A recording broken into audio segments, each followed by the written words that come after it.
નમસ્તે. હું છું દીપ્તિ ગજ્જર. પુસ્તકનું નામ છે મહાત્માજીની વાતો. લેખક છે ગાંધીજી. પુસ્તકનો પ્રકાર આધ્યાત્મિક વાર્તાઓ. પ્રસ્તાવના. આધ્યાત્મ જ્ઞાન પ્રસારક ગ્રંથમાળાનું આ બીજું પુસ્તક બહાર પાડતા અમને અત્યંત આનંદ થાય છે. આ પુસ્તકમાં આવેલી વાત મહાત્મા ટોલ્સ્ટોયની લખેલી છે. તેને ગુજરાતીમાં મહાત્મા મોહનદાસ કરમચંદ ગાંધીજીએ આફ્રિકામાં છપાવી હતી. તે ઉપરથી અમે મહાત્માજીની રૂબરૂમાં પરવાનગી લઈ આ વાતો ભાગ્યોદય માસિકમાં છાપી હતી અને તેમાંથી એકત્ર કરી આ જુદા પુસ્તક રૂપે છપાવી પ્રકટ કરી છે. આ પુસ્તકમાં સંગ્રહ કરેલી વાતો સત્યને રસ્તે ચઢાવનાર, જ્ઞાન આપનાર અને મનુષ્યના જીવનમાં ઉત્તમ ફેરફાર કરે તેમ હોવાથી તેને પુસ્તક રૂપે પ્રકટ કરી આધ્યાત્મિક જ્ઞાન પ્રસારક ગ્રંથમાળાના ગ્રાહકોને આપવી યોગ્ય ધારી છે. તેના લેખક મહાત્મા ગાંધીજી છે એટલે તેની પ્રશંસા કરવી વ્યર્થ છે. આવી રીતે ગ્રંથમાળાના ગ્રાહકોને ઉપયોગી પુસ્તકો આપવાનો અમારો દ્રઢ નિશ્ચય છે અને તે સસ્તી કિંમતે આપતા હોવાથી જનસમુદાયને તેના ગ્રાહક થવાથી ઘણો લાભ થવા સંભવ છે. તમે તમારા મિત્રોને તેના ગ્રાહક બનાવી યોગ્ય લાભ આપશો તો અમારો શ્રમ સાર્થક થશે.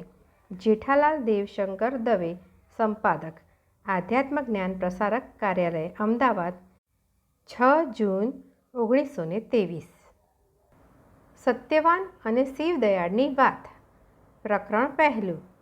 આ સંસારમાં સત્ય સિવાય બીજો કોઈ ધર્મ નથી. જેઓ લાલચોને વશ થઈ સત્ય ચૂકે છે તે કદી સુખી હોતા નથી. દુનિયાની નજરે તેઓ અનેક પ્રકારની મોજ માણતા જણાય છે, પણ અંદરથી તો તેમનું દુઃખ તેઓ જ જાણે છે. વળી દુનિયાની મોજમાં તો 4 દિન કી ચાંદનીની જેમ નાશ પામી જાય છે, ત્યારે તેમના દુઃખનો પાર રહેતો નથી. લાખો માણસ અસત્ય માર્ગે ચાલીને દુઃખી થાય છે, તો પણ કોઈક જ સત્ય રસ્તે ચાલવાની હોંશ કરે છે. જે સત્ય રસ્તો પકડે છે તે સુખી છે. એવા સત્યવાનના દર્શન થવા એ પણ ચડતા નસીબની નિશાની છે. બાપા, મને એવા સત્યવાનના દર્શન ન થાય? શિવદયાળે પોતાના પિતા શાંતિલાલને પૂછ્યું. શાંતિલાલ રોજ સાંજે પોતાના પુત્રને ધર્મની બાબતો સમજાવતા અને તેનું વર્તન તેમાં બરોબર રહે એ બાબત પૂરતું ધ્યાન આપતા. દીકરાના સવાલથી ખુશ થઈ તેણે જવાબ આપ્યો કે થઈ શકે દીકરા, ભાગ્યમાં હોય તો. પણ એ ક્યાં મળે બાપા? દીકરે ફરી પ્રશ્ન પૂછ્યો. દીકરા, હું એથી અજાણ છું. મારા નસીબમાં એવા મહાત્માના દર્શનનો લાભ નથી લખાયો. પ્રભુ તને એવો લાભ આપો એમ ઈચ્છું છું. બાપે ગંભીરપણે જવાબ આપ્યો. બાપા, મને રજા આપો. મારે સત્યવાનના દર્શન કરવા છે. મારે એમની શોધ કરવી છે. બાપે દીકરાની ઈચ્છા દાબી ન દેતા રજા આપી ને શિવદયાળ સત્યવાનની શોધમાં નીકળી પડ્યો. પ્રકરણ બીજું. સત્યવાનના દર્શનની આતુર ઈચ્છામાં શિવદયાળ રાજમાર્ગે ને જંગલમાં ભમવા લાગ્યો. તેનું ચિત્ત સત્યવાનના વિચારમાં એટલું બધું પરોવાઈ ગયું હતું કે તેને ભૂખ તરસનું ભાન રહ્યું નહીં. આવી સ્થિતિમાં ફરતા ફરતા એક દિવસ બપોરે તેને એક માણસ મળ્યો. તેણે ઊભા રહીને શિવદયાળને પૂછ્યું, બચ્ચા, ક્યાં જાય છે? શિવદયાળે ઊભા રહી જવાબ આપ્યો, હું સત્યવાનની શોધમાં જાઉં છું. મારા બાપાએ કહ્યું છે કે જે ભાગ્યશાળી હોય તેને જ સત્યવાનના દર્શન થાય. હું એનું ઠેકાણું જાણતો નથી, તેથી તેની શોધમાં નીકળ્યો છું. તે શખ્સ બોલ્યો, બચ્ચા, હું જ તે સત્યવાન છું. તેને તું શોધે છે.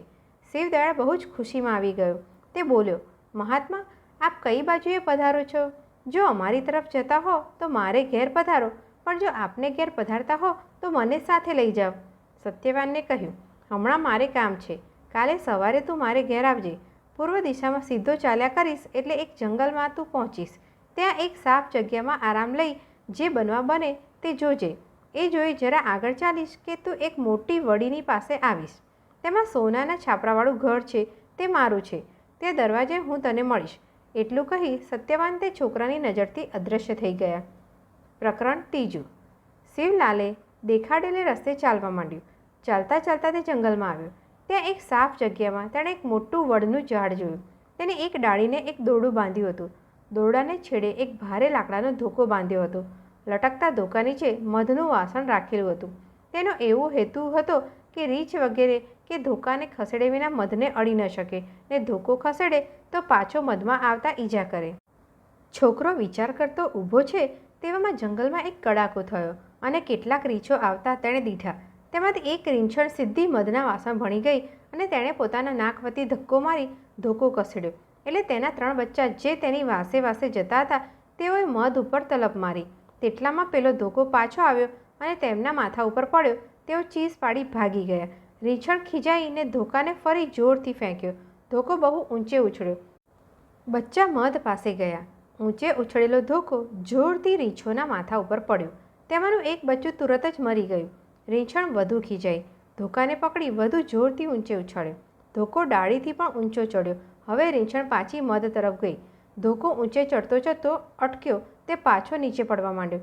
જેમ જેમ નીચે આવતો ગયો તેમ તેમ તેની ઝડપ વધવા માંડી. અંતે બરોબર રીંછણને માથે એવા જોરથી તે પડ્યો કે રીંછણ પણ મરી ગઈ. તેના બચ્ચા તેને મૂકીને નાસી ગયા. શિવદયાળ અજબ થતો થતો આગળ ચાલ્યો. તે વાડી અને સોનાના છાપરાવાળા ઘર પાસે આવી પહોંચ્યો. દરવાજામાં જ સત્યવાનને તેણે દીઠો. શિવદયાળને આવકાર દઈ વાડીમાં લીધો. વાડીની રચના અને ભપકો તેણે સ્વપ્નમાં પણ દીઠા નહોતા. સત્યવાન તેને મહેલમાં લઈ ગયા.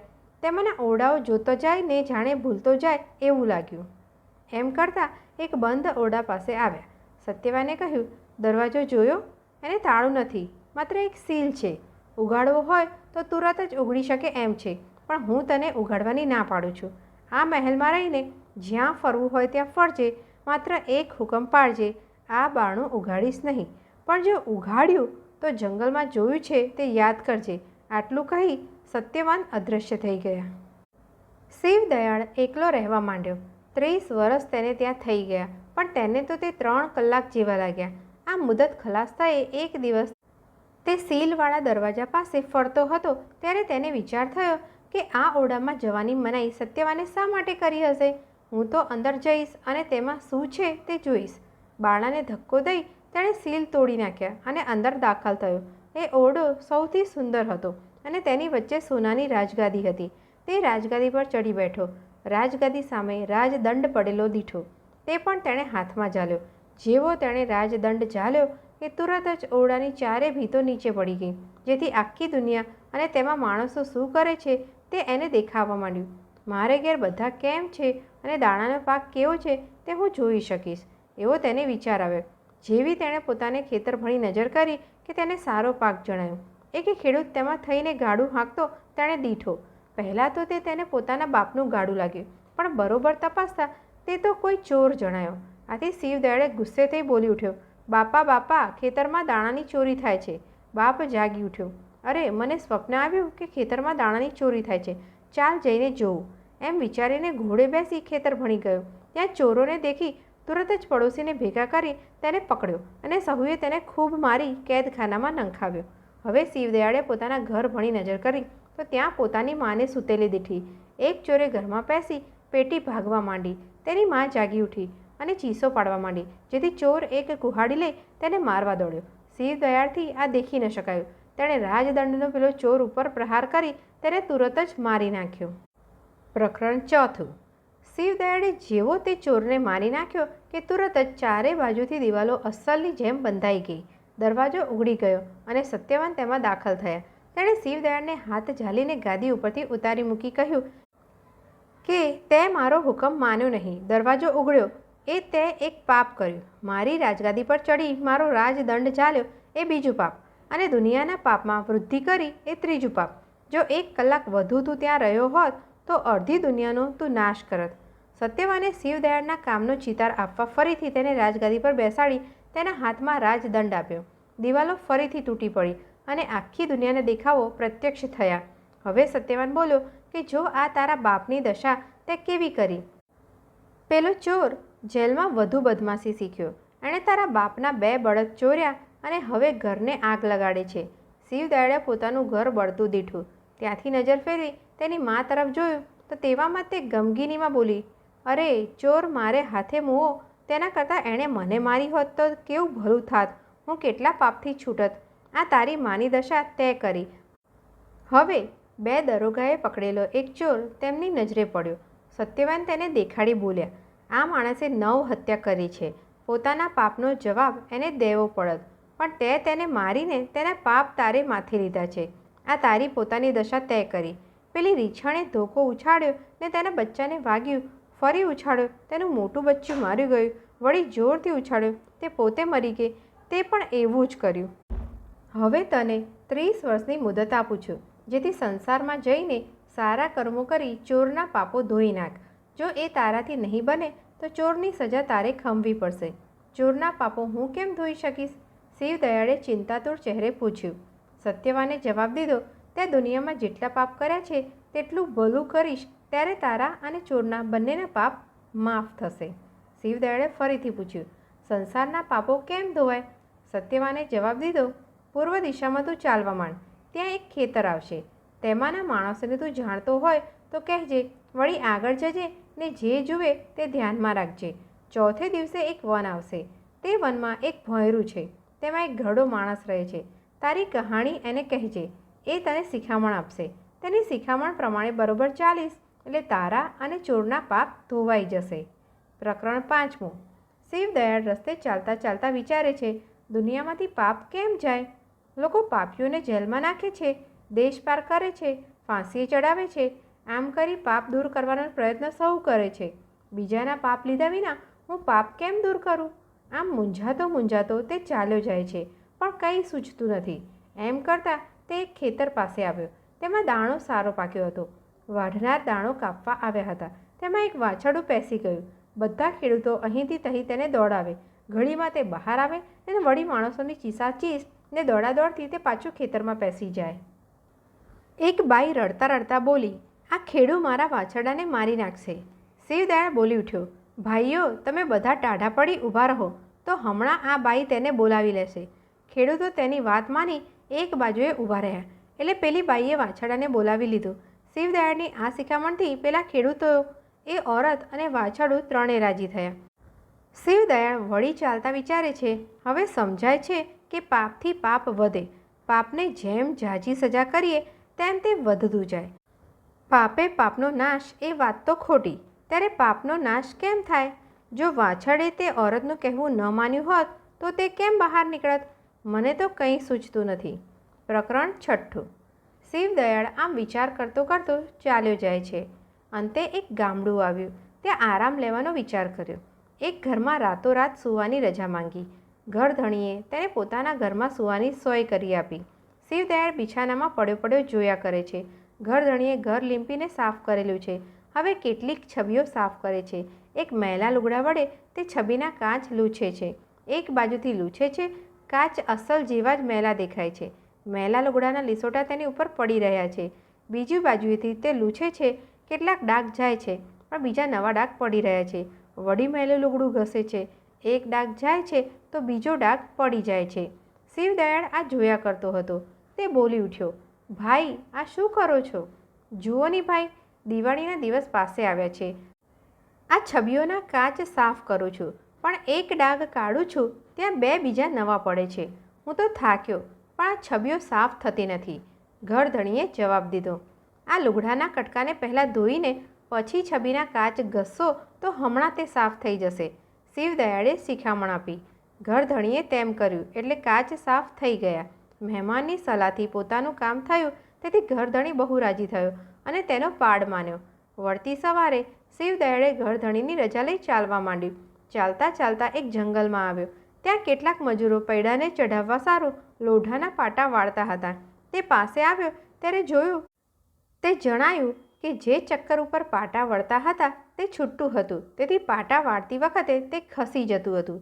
શિવદયાળે આ જોઈ પૂછ્યું, શું કરો છો ભાઈ? તેમણે જવાબ આપ્યો, અમે પાટા વાળવા માંડ્યા તો વળતા જ નથી ને અમે તો હવે થાકી ગયા. શિવદયાળે સલાહ દીધી કે ભાઈઓ, જો પહેલાં આ ચક્કરને એક બાજુએ મજબૂત કરશો તો તમારા પાટા તુરંત વળી જશે. ઉપર પ્રમાણે કરવાથી કામ બરોબર ચાલવા માંડ્યું. મજૂરોએ શિવદયાળને રાતે પોતાનો મહેમાન કરીને રાખ્યો. બીજી સવારે પરોઢિયેથી તેમણે ફરી ચાલવા માંડ્યું. એક દિવસને રાત ચાલતા એક જંગલમાં કેટલાક ભરવાડો આરામ લેતા હતા. ત્યાં આવી પહોંચ્યો. ભરવાડો ઢોરને ચરવા મૂકી અગ્નિ સળગાવતા હતા. તેમણે સૂકી ડાળખીઓ લઈને તેને સળગાવી. તે ડાળખીઓ સળગી ન સળગી ત્યાં તો એની ઉપર બીજા લીલા ભારે લાકડા ખડક્યા. લાકડાના ભારથી સળગેલી ડાળખીઓ બુઝાઈ ગઈ. ભરવાડોએ ફરી પ્રયત્ન કર્યો, પણ દેવતા સળગીને બુઝાઈ ગયો. ત્યારે શિવદયાળ બોલી ઉઠ્યો, ડાળખીઓ સળગાવીને તુરત જ જાડા લાકડા તેની ઉપર ન મૂકો. જ્યારે તે બરોબર સળગે પછી લાકડા નાખશો તો તુરત જ અગ્નિ ચાલુ થશે. ભરવાડોએ ખૂબ ડાળખીઓ એકઠી કરી. તેમણે બરાબર સળગવા દીધી, પછી લાકડા નાખ્યા એટલે દેવતા સારી રીતે સળગવા માંડ્યા. શિવદયાળ થોડીવાર રોકાઈ આગળ ચાલવા માંડ્યો. ચાલતા ચાલતા વિચાર કરે છે, આ મેં જોયું તેનો શું અર્થ હશે, પણ એનાથી તેનું રહસ્ય ન સમજી શકાયું. પ્રકરણ 7. સાંજ સુધી ચાલ્યા કીધું ત્યારે મનમાં એક ભોંયરા પાસે આવી પહોંચ્યો. તેનો દરવાજો ઠોકતા કોણ છે કરી અવાજ આવ્યો. એક મહાપાપી. પારકાનું પાપ માથે લઈ લેવાથી હવે તેને ધોવા જાઉં છું, એમ શિવદયાળે નમ્રપણે જવાબ દીધો. ભોંયરામાંથી મહાત્મા બહાર આવ્યા અને પૂછ્યું, બીજાના એવા કયા પાપ તું તારે માથે લઈ ફરે છે? શિવદયાળે બધી વાત કહી. સત્યવાનને મળ્યાની, રીંછણ અને તેના બચ્ચાની, બંધ ઓરડાની, રાજગાદીની, સત્યવાનની આજ્ઞાની, રસ્તાના ખેડૂની અને વાછરડું તેની પાડનાર બાઈના સાદથી કેવું બહાર નીકળી આવ્યું તેની વાત કહી. અંતે તે બોલ્યો, દુનિયામાં પાપે પાપ ઠેલાતું નથી ને વળી પાપ કેમ જાય એ વાત મારાથી સમજાતી નથી. મને આપ શીખવો. મહાત્માએ કહ્યું, બેટા તે બીજું શું જોયું એ મને કહે. શિવદયાળે મેલા લુગડા વડે છવી સાફ કરનાર ઘરધણીની વાત કહી. લોઢાના પાટા વાળનાર મજૂરો વિશે, તેમને ભરવાડો વિશે પણ બધી હકીકત કહી. વાત સાંભળીને મહાત્મા ભોંયરામાં ગયા અને ત્યાં એક બુઠ્ઠી કુહાડી લઈ આવ્યા. તે શિવદયાળને આપી બોલ્યા, ચાલ મારી સાથે. ભોંયરાની બીજી બાજુએ એક ઝાડ બતાવી કહ્યું, આને કાપી નાખ. શિવદયાળે તેને કાપી નાખ્યું. ઝાડ પડી ગયું. હવે તેના 3 કટકા કર. મહાત્માએ વધુ આજ્ઞા કરી. શિવદયાળે હુકમ બજાવ્યો ત્યારે મહાત્મા ભોંયરામાંથી થોડો દેવતા લાવ્યા અને તે વડે એ 3 કટકા સળગાવી દેવાનું શિવદયાળને કહ્યું. તેણે દેવતા સળગાવ્યો અને 3 કટકા બળીને 3 ઠૂંઠા રહ્યા.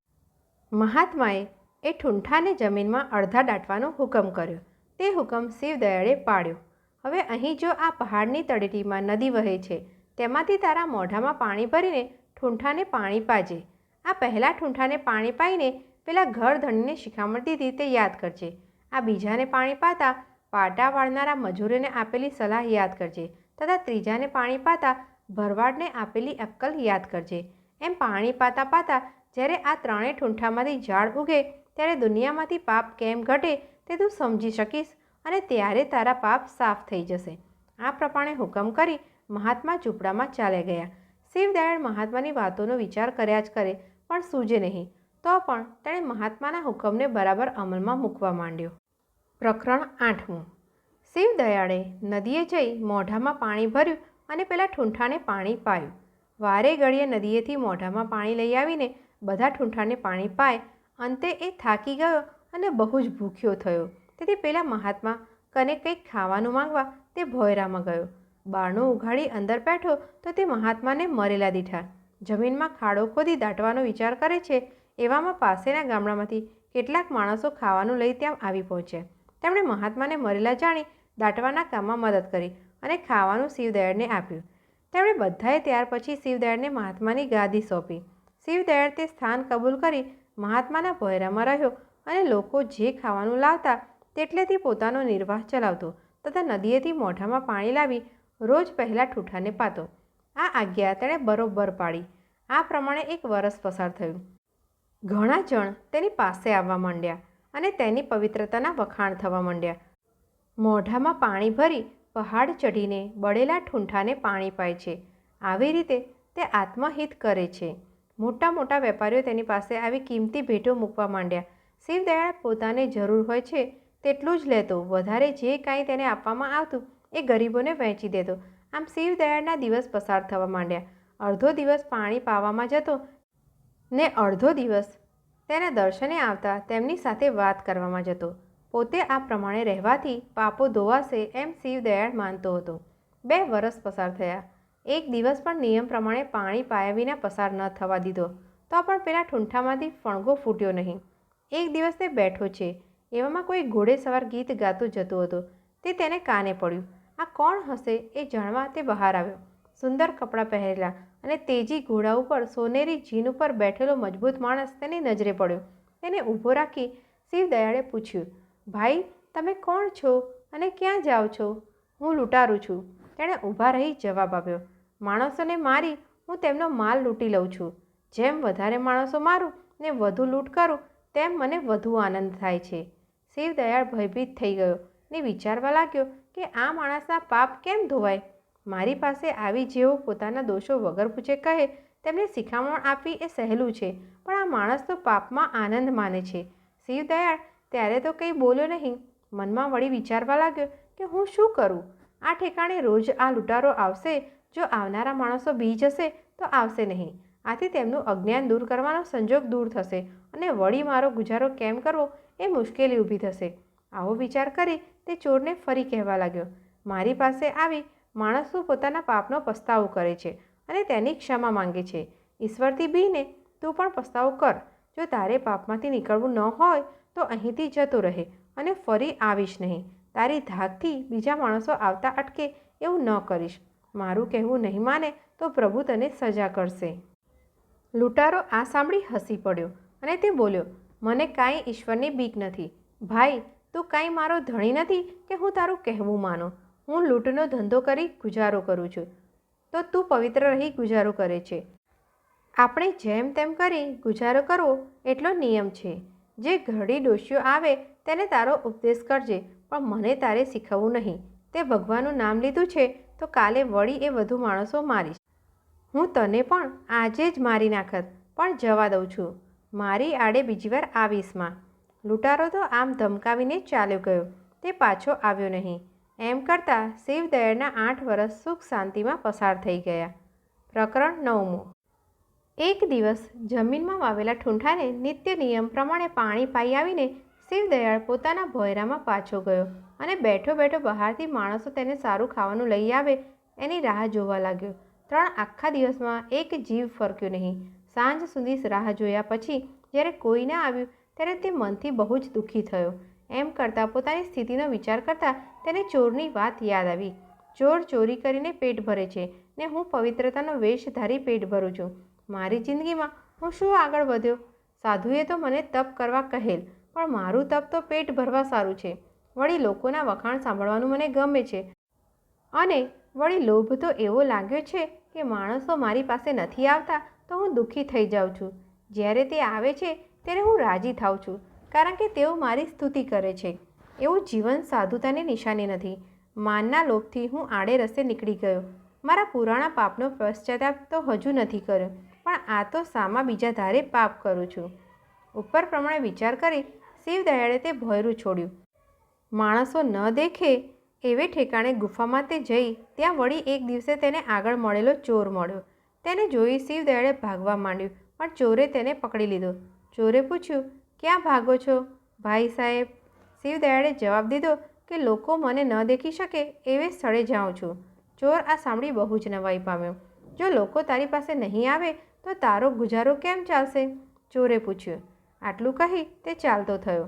શિવદયાળે આ બાબત વિચાર જ નહોતો કર્યો. ચોરના જવા પછી તે વિચારવા લાગ્યો કે એણે મારી ખબર પૂછી, પણ મેં તો એના જીવન સંબંધી ખબર પૂછ્યા નથી. હવે એને પોતાના ધંધાનો પશ્ચાતાપ થતો હશે. આજે એ માયાળું જણાય છે, મને લગારે ધમકી આપી નથી. આમ વિચારી તેણે ચોરને બૂમ પાડી ઊભો રાખ્યો અને તેની પાસે જઈ કહ્યું, ભાઈ, મારું તો ઈશ્વર ઈચ્છા હશે તેમ થશે, પણ હવે તારા પાપોની પશ્ચાતાપ કરવો પડશે. પ્રભુની સત્તાથી તું છૂટી શકે એમ નથી. ચોરે ઘોડો ફેરવ્યો ને પોતાની ભેટમાંથી એક છરો કાઢી તેને મારવા દોડ્યો. શિવદયાળ તો ભયભીત થઈ ઝાડીમાં ભરાઈ ગયો. એટલે ચોરે બૂમ પાડી બોલ્યો, 2 વાર તું મારી આડે આવ્યો છે અને મેં તને જવા દીધો છે, પણ હવે 3જી વાર હાથમાં આવ્યો કે મુવો જ સમજ છે. આમ બોલી ચોર ચાલ્યો ગયો. સાંજે જ્યારે નિત્ય નિયમ મુજબ શિવદયાળ ઠૂંઠાઓને મોઢા વડે પાણી પાવા ગયો કે એક ઠૂંઠામાંથી ડાળું ફૂટેલું દીઠું. પ્રકરણ 10. આ પ્રમાણે શિવદયાળ એકલા માણસોની નજર બહાર રહેવા લાગ્યો. ત્યાં જંગલમાંથી કંદમૂળ કાઢીને તે પોતાનું પેટ ભરતો હતો. દિવસે કંદમૂળ વાસ્તે જતો હતો ત્યાં એક ઝાડ તળે એક ટોપલીમાં રોટલીઓ ટાંગેલી દીઠી. ઈશ્વરનો આભાર માની તેણે એ રોટલી લીધી. હવેથી રોજ એ પ્રમાણે રોટલીઓ મળવા લાગી અને રોજ ઈશ્વરના ગુણ ગાઈને તે રોટલી ખાવા લાગ્યો. એમ કરતાં 10 વર્ષ વીતી ગયા. પહેલાં એક જ ઠૂંઠામાંથી ઝાડ ઉગવા લાગ્યું અને તેમાંથી સુંદર આંબાનું ઝાડ થયું. બીજા 2 ઠૂંઠા એમને એમ રહ્યા. એક દિવસ સાંજરે પોતાનું કામ કરી શિવદયાળ બેઠો બેઠો વિચાર કરે છે કે મેં તો પાપ કર્યા છે, મને મોતની બીક લાગે છે. પ્રભુની ઈચ્છા હોય તો મારા પાપો મરવાથી પણ બળી જાઓ. હજી તો આવો વિચાર કરે છે એટલામાં પેલો ચોર અપશબ્દો બોલતો આવ્યો. શિવદયાળે મનમાં ઠરાવ કર્યો કે પ્રભુ સિવાય મારું સારું કે નરસું કોઈ કરી શકે એમ નથી. આવા ઠરાવથી દ્રઢ થઈ તે ચોરને મળવા ગયો. તેને માલુમ પડ્યું કે ચોર એકલો નહોતો, પણ તેની પાસે ઘોડા ઉપર એક માણસને બાંધ્યો હતો. તેને તે ગાળો દેતો હતો અને ધમકાવતો હતો. આ જોઈ શિવદયાળ તેની પાસે ગયો અને ઘોડાને ઝાલી ઊભો રહ્યો અને તેણે પૂછ્યું, આ માણસને તું ક્યાં લઈ જાય છે? ચોરે કહ્યું, હું તેને જંગલમાં લઈ જાઉં છું. એ ધનવાનનો દીકરો છે. પોતાના બાપાની પૂંજી ક્યાં છે એ તે કહેતો નથી. જ્યાં સુધી મને એ વિશે ન કહે ત્યાં સુધી તેને બાંધીને મારવાનો મેં ઠરાવ કર્યો છે. આટલું બોલી ચોરે ઘોડાને હાંકવા માંડ્યો, પણ શિવદયાળે ઘોડાને ઝાલી રાખ્યો. તેણે કહ્યું, આ માણસને છોડી મૂક. ચોરને આ સાંભળી ગુસ્સો ચડ્યો, જેથી પોતાનો છરો કાઢી બોલ્યો, તારા પણ આવા જ હાલ કરું કે? મેં તને મારી નાખવાનું કહ્યું છે એ ભૂલી ગયો? નહીં. શિવદયાળને કંઈ બીક ન લાગી. તે બોલ્યો, તું આને જવા દે. તારાથી બીતો નથી. હું એક પ્રભુથી જ બીવું છું. પ્રભુ મને કહે છે કે મારે તને ન જવા દેવું. આ માણસને છોડી મૂક. ચોરે દાંત પીસ્યા, છરાથી દોરડાના બંધ કાપી નાખ્યા અને પેલા વેપારીના છોકરાને છોડી મૂક્યો. ચોરે કહ્યું, જાઓ, ભાગો, તમારું મોત ભમે છે. મારી નજર ફરીથી ચડ્યા તો તમારું આવી બન્યું છે. એ ખચિત માનજો. ધનવાનનો દીકરો દોડીને જંગલમાં સંતાઈ ગયો. ચોરે ચાલવા માંડ્યું કે વળી તેને શિવદયાળે કહ્યું, ભલા માણસ, પાપી ધંધો છોડી દે. શા માટે નરકમાં જવાના કામ કરી રહ્યો છે? પ્રભુમાં તારું ચિત્ત જોડી દે, તે તારા પાપોની ક્ષમા બક્ષશે. ચોર ઊભો રહીને આ બધું સાંભળી રહ્યો અને તે પછી ધીરે ધીરે વિચાર કરતો ચાલ્યો. સવારે ફરીથી ઠૂંઠાને પાણી પાવા ગયો ત્યારે શિવદયાળે બીજા ઠૂંઠામાંથી ફણગો ફૂટેલો દીઠો. પ્રકરણ 11. બીજા 10 વર્ષ પણ પસાર થઈ ગયા. શિવદયાળ હજી જીવે છે. હવે તેને કોઈ પ્રકારની કામના રહી નથી. તે નિર્ભય થઈ ગયો છે. તેનું હૃદય આનંદમાં મસ્ત રહે છે. એક દિવસ તે વિચારે છે કે પ્રભુએ માણસને કેવું સુખ આપ્યું છે, તેમ છતાં તેઓ ઠાલા ઠાલા દુઃખી થાય છે. અખંડ છોડીને તેઓ દુઃખને જ વળગી રહે છે. આવો વિચાર કરતાં તેને માણસના પાપો યાદ આવ્યા. તેઓ હાથે કરીને કેમ દુઃખ વહોરી લે છે એ પણ તેને યાદ આવ્યું. તેને તેમની દયા ઉપજી. તે મનમાં જ નિશ્ચય કરી ઉઠ્યો, મારે અહીં નિરાંતે રહેવું એ ખોટું છે. અજ્ઞાનીઓને સત્ય વાત સમજાવવા મારે બહાર જવું જોઈએ. આવો નિશ્ચય થતાની સાથે જ લૂંટારાને પસાર થતા દીઠો. તે સમજાવ્યો સમજતો નથી, તેથી તેને કહેવા પ્રયત્ન કરવો વ્યર્થ છે એમ વિચાર કરે છે.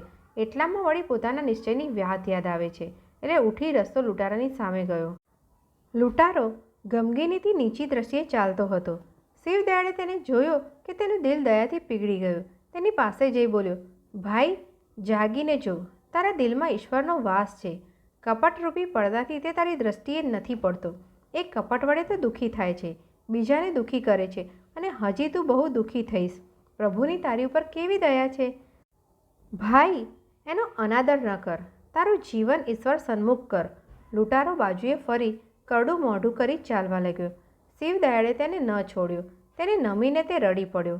લૂંટારાએ પોતાની આંખ ઊંચી કરી. તે તેની સામે એકી ટસે જોઈ રહ્યો.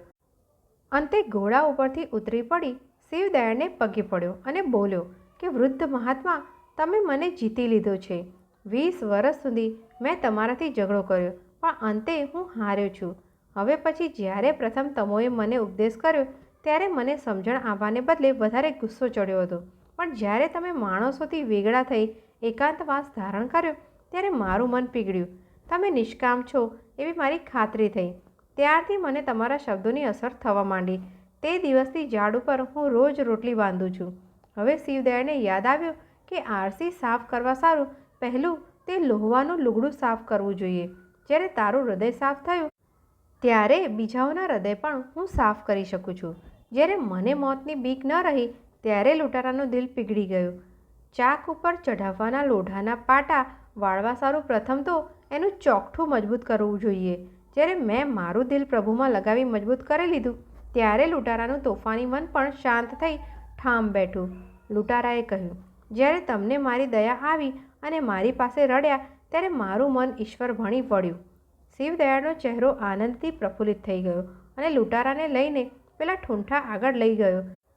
જેવા તેઓ ત્યાં ગયા કે ત્રીજા ઠૂંઠામાંથી પણ ફણગા ફૂટેલા દીઠા. શિવદયાળે ફરી પેલા ભરવાડનો કિસ્સો યાદ કર્યો. જ્યારે તેમણે ભારે અગ્નિ સળગાવ્યો ત્યારે જ લીલા લાકડા સળગવા માંડ્યા. જ્યારે મારું દિલ બીજાના દુઃખથી બળવા માંડ્યું ત્યારે બીજાને પણ તેની આંચ લાગી.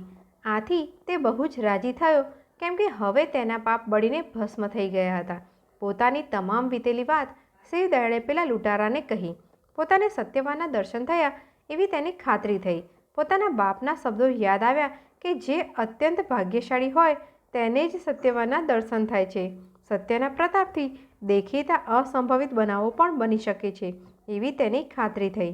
પ્રિય વાંચનાર, આજના જમાનામાં પણ જે માણસ સત્યને અનુસરે તે એવા ચમત્કાર જોઈ શકે છે એ સંદેહ રહિત છે.